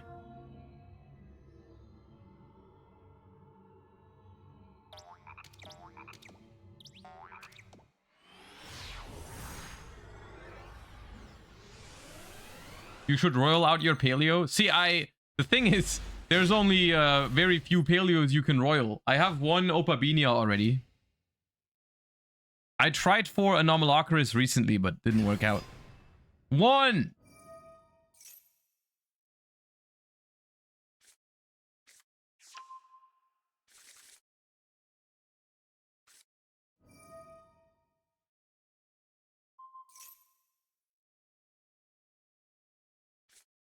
Two! Dude, they're gonna make an Arisard in 4 summons.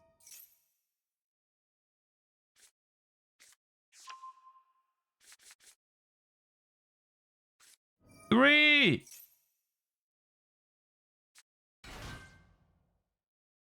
Please. Please. Changri! I know you want it. Yes, okay. 4!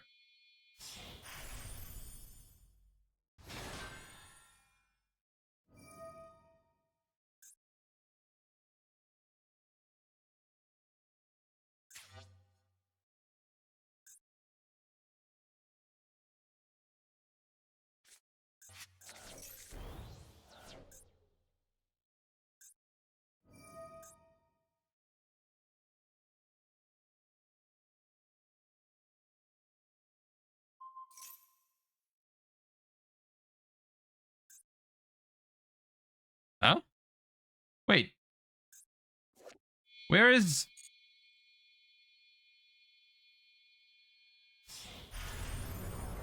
Where's Big Bang?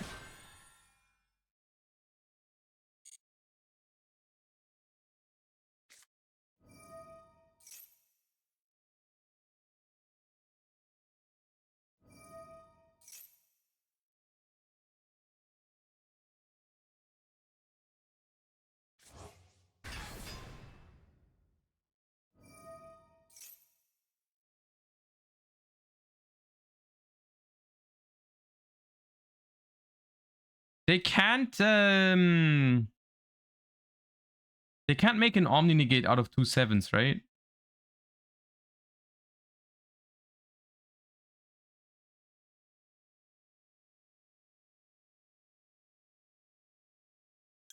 I think I have to nib now, or I think I should nib now because... No, that's fine.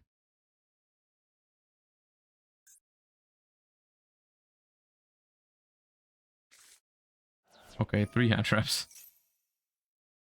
Whatever.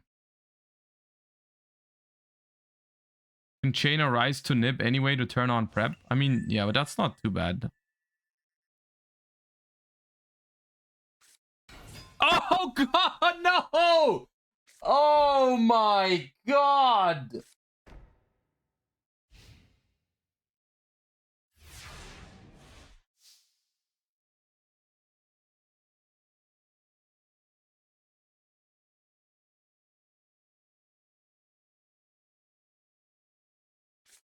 Dude, never in my life have I been so humiliated, dude. Oh my god. Nah, dude. Nah. Okay, good. How many Pachis in their deck, chat? How many you think they had? My guess is 1.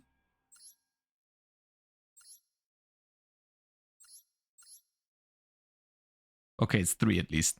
Still, holy shit, that was crazy. God, dude, 1 shifter, man.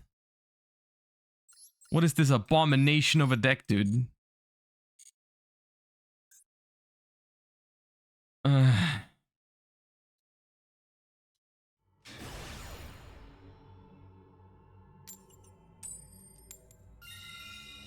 Can't make this up.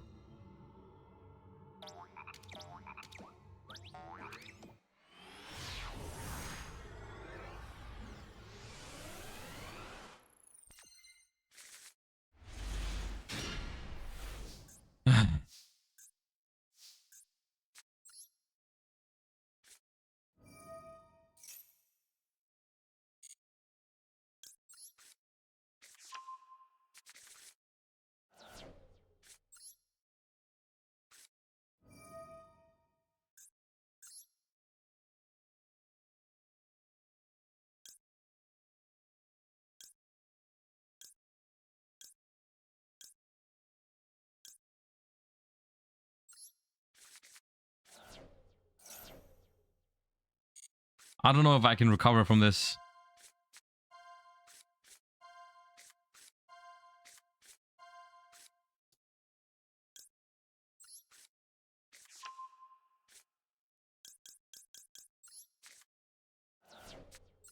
All right, from here on out, we're always gonna... Well... Bro, what is up with people? Okay.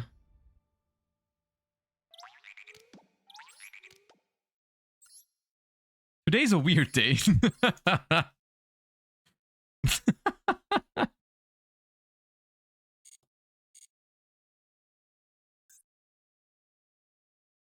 They probably had Imseti in hand and told themselves, I will quit this game if they add Ash of Prosperity.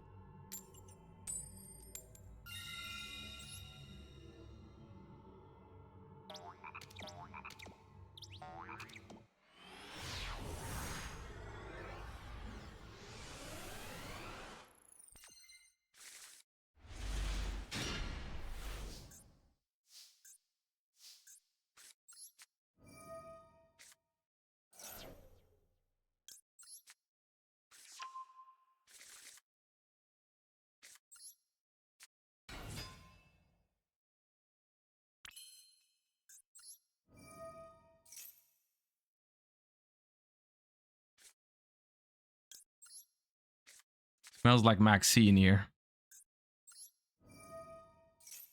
No?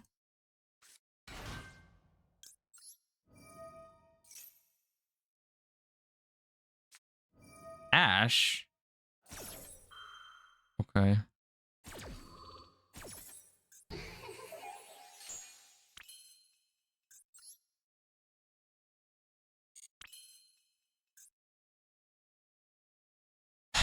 It's what's better, regained plus SP or Baron plus nothing? I think it's SP plus thingy. SP regained. Because I don't have follow-up. I mean, I have follow-up in the form of Turdea, but... Ooh, they have more? You got your own Bestial over there? Or what? No?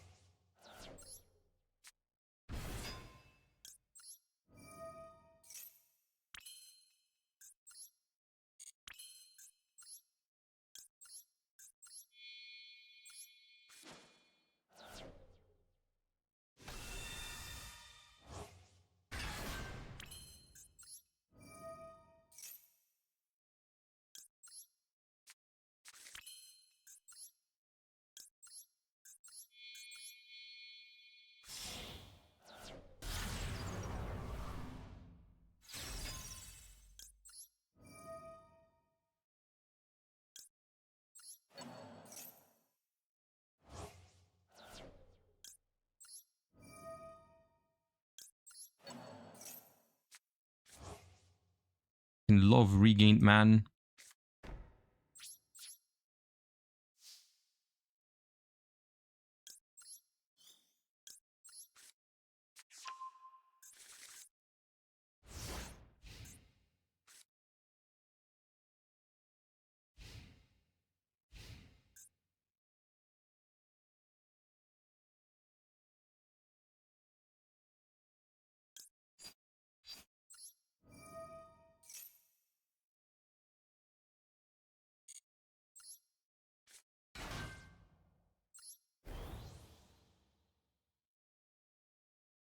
Are you gonna evenly one card?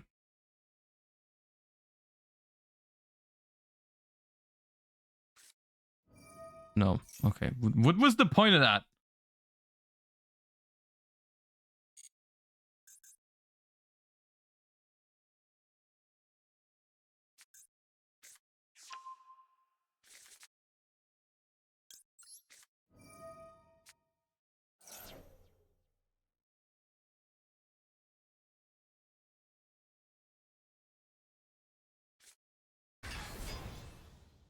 I will search Rice Heart first to let you know I'm playing the Kashtira deck. And then I will special summon Unicorn, which I had anyways. I could have just started with that, but I will not do that.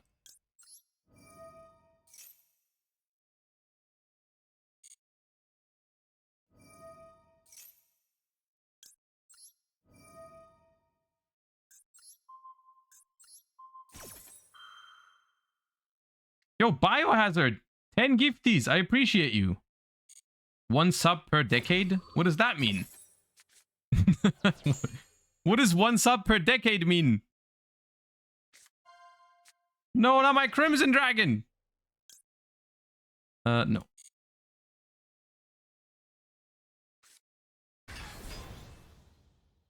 I hate this game sometimes.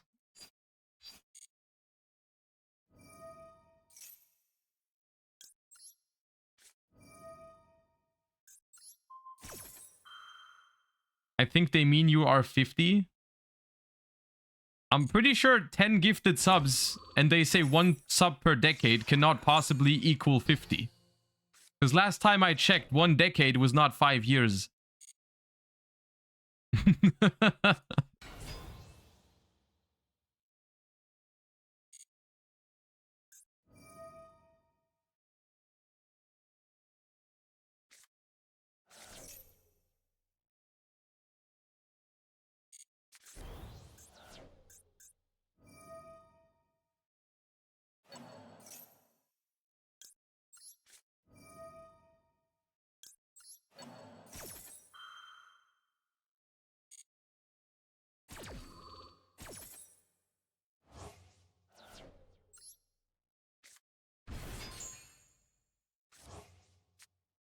That chatter is why Nib has a counter now. You know what? Not a bad argument.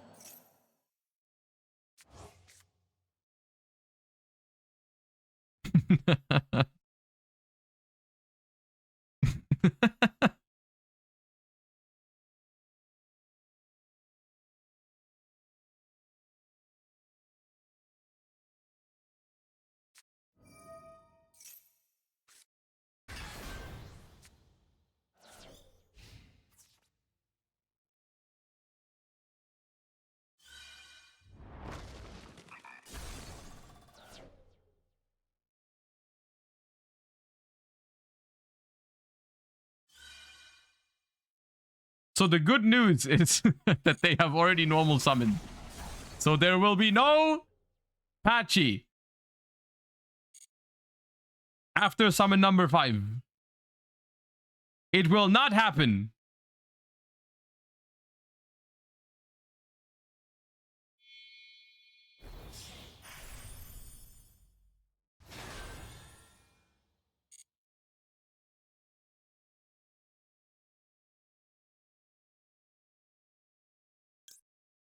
Hello.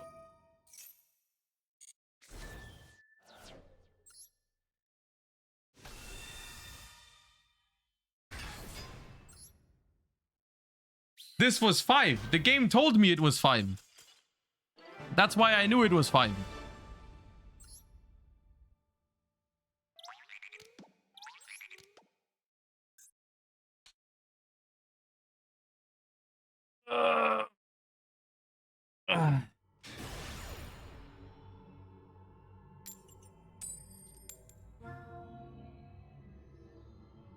Can I just say today was a fun session? Today was a fun day.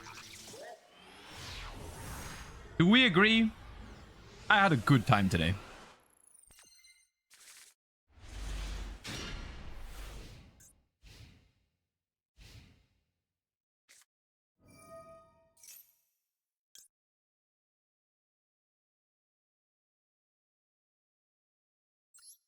I'll ash it. Rhoda usually means Rhino Heart.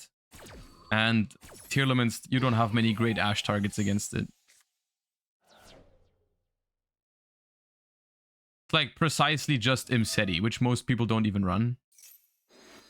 Hey, look, I have 2 hand traps and 2 starters. Pick your poison.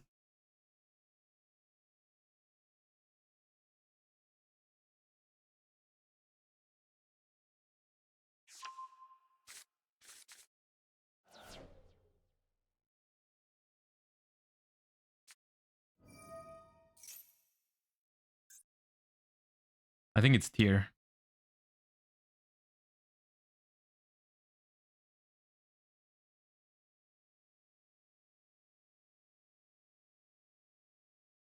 Centurion is 10 decades. Oh! Because it's a century. Ah, I see. Okay. Dude, I'm gonna play, let me put Manju of the 10,000 hands in my deck then. I'll be right back. Make a pun now.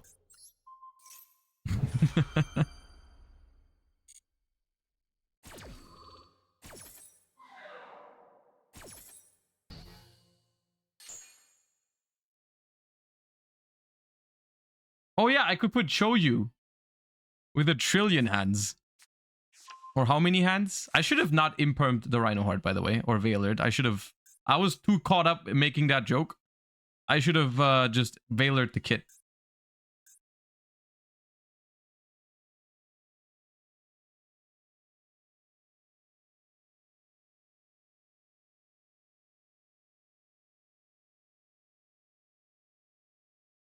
But it's okay. They will summon Sharon. They will simply miss. They will make Redoer. They will summon Kit with that. I will imperm that. And then we're Gucci.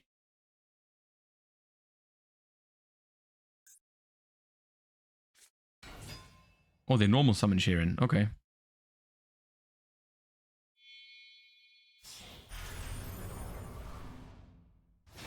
Why didn't you take a hand trap?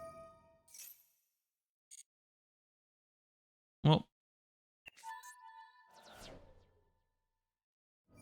maybe they have a way to interact with my 1 starter. I will simply draw a 2nd one. I have decided. Card in hand is Ash? Could be, yeah. Beep boop.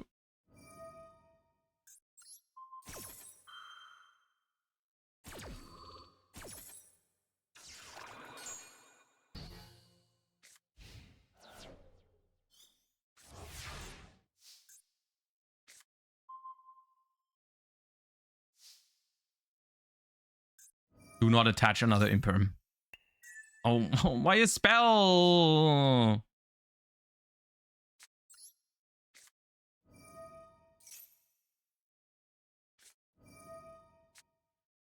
See, this is not that great because I have no discard for stand-up.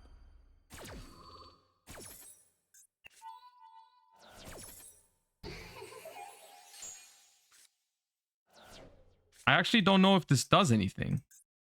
I don't think it does anything.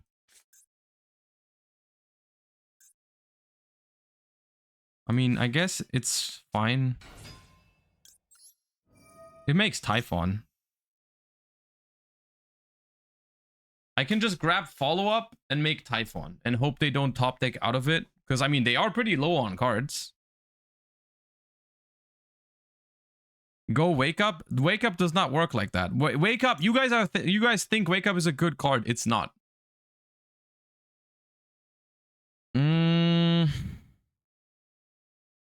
Yeah, I think I grab Trudea.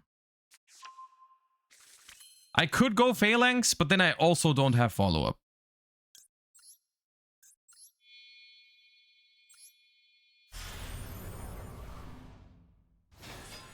So, asking for a friend, should I bounce Kid Kalos or should I run over Kid Kalos? Because if I run over Kid Kalos, they can't easily summon it.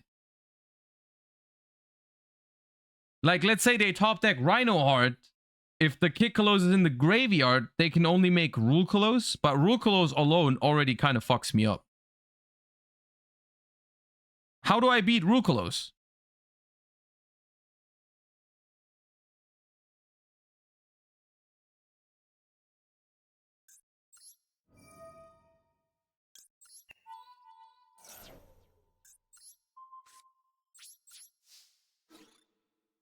Yeah.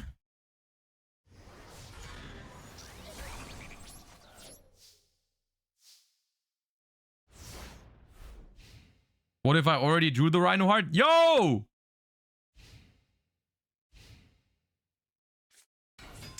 You actually... Okay.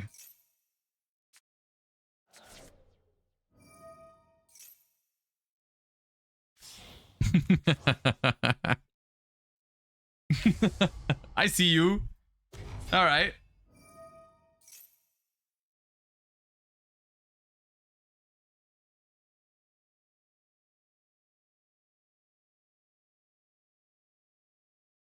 It's fine. You'll get punished. You get punished for stream sniping by milling only garbage now. That's how it works.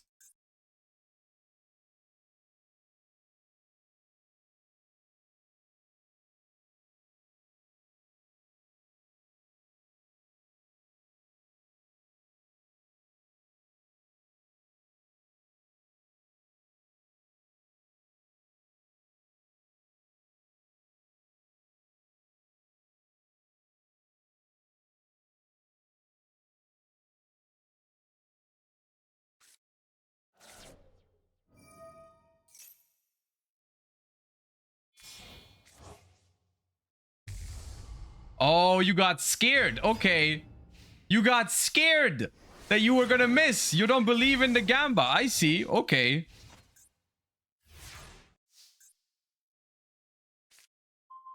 I scared you, little sniper. Okay. What if I don't mill? Well then.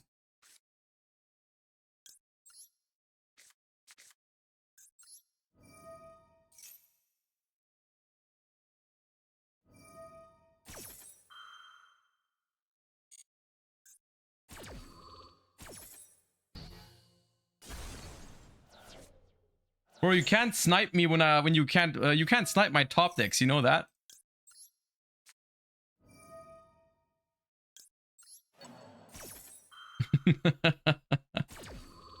Get that Rukulos out of here. I'll try again next turn.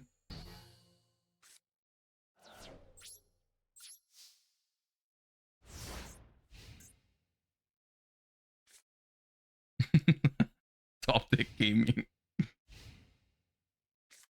Okay, okay.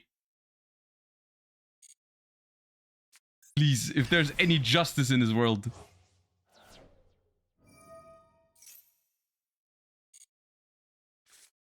Justice! I screamed too soon. It's kind of good.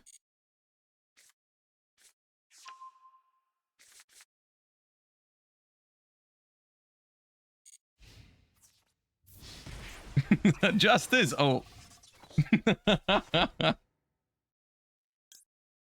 Man!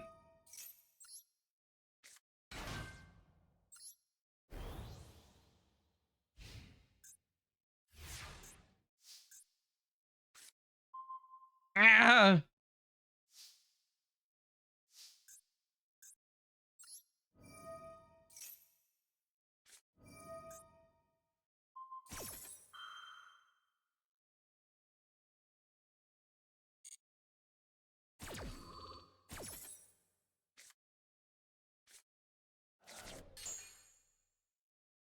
Nice meta noise.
Aha.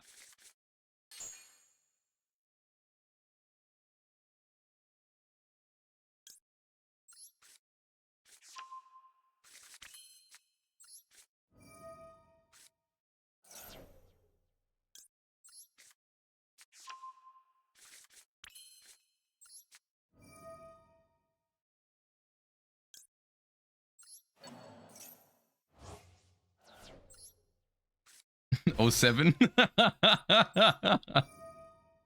Oh 07 sniper, it's been real.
Can't save face now. Nah, it's fine, dude. It was fun. It's not that serious, guys.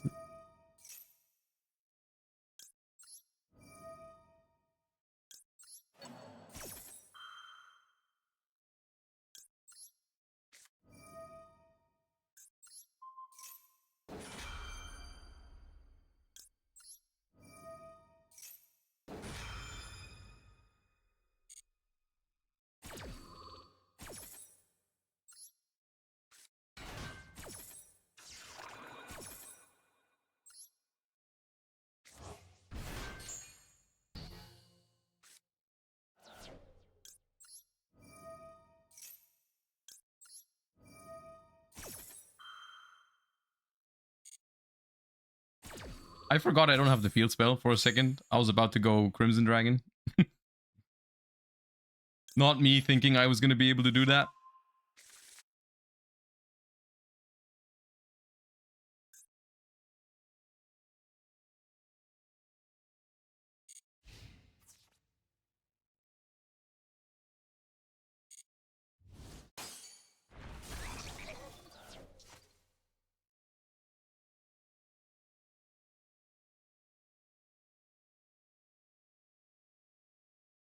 End of battle phase. Go, click it.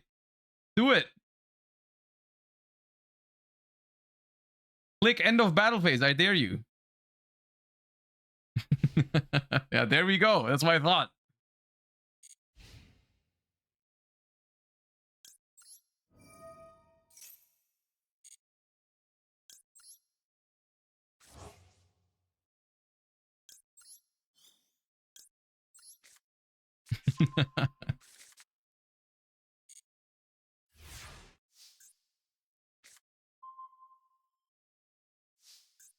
Homie draw? Dude.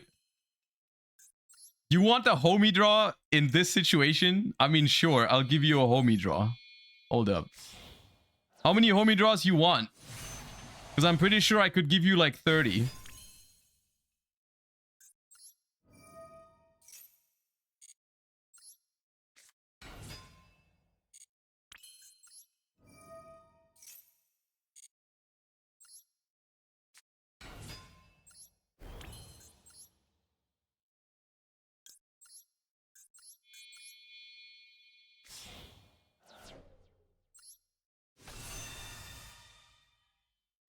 If I could draw Imseti. Oh yeah, okay. Imseti would definitely save this situation.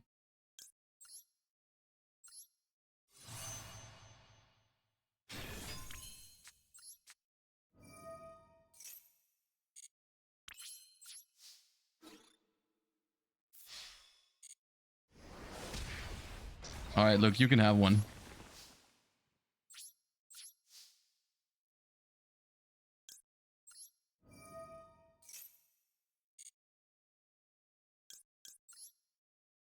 Take your homie draw. Take your extra card. Don't spend it all at once.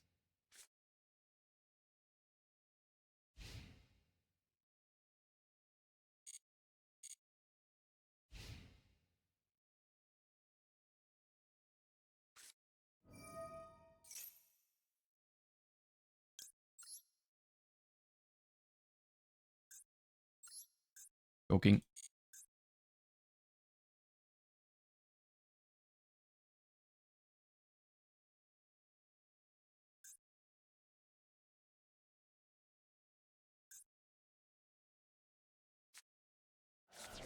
Roll back. Hold up. What is this?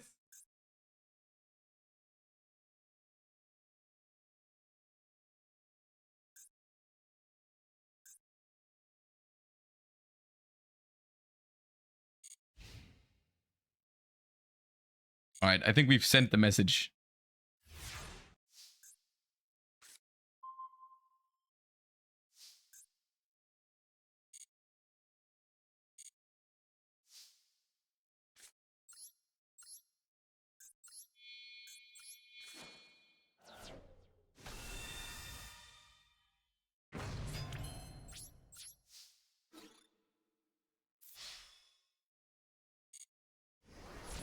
GG's.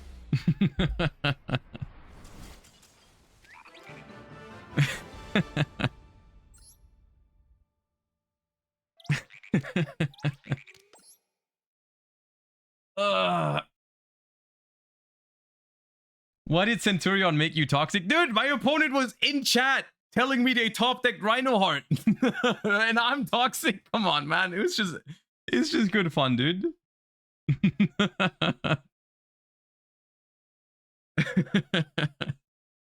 And then I said they were not gonna mill anything, and they just went like, okay, then I will simply send a tier monster and fuse instead of milling with Kikalos. All right, that was the list we used. I had a lot of fun today. I hope you enjoyed the stream, everybody.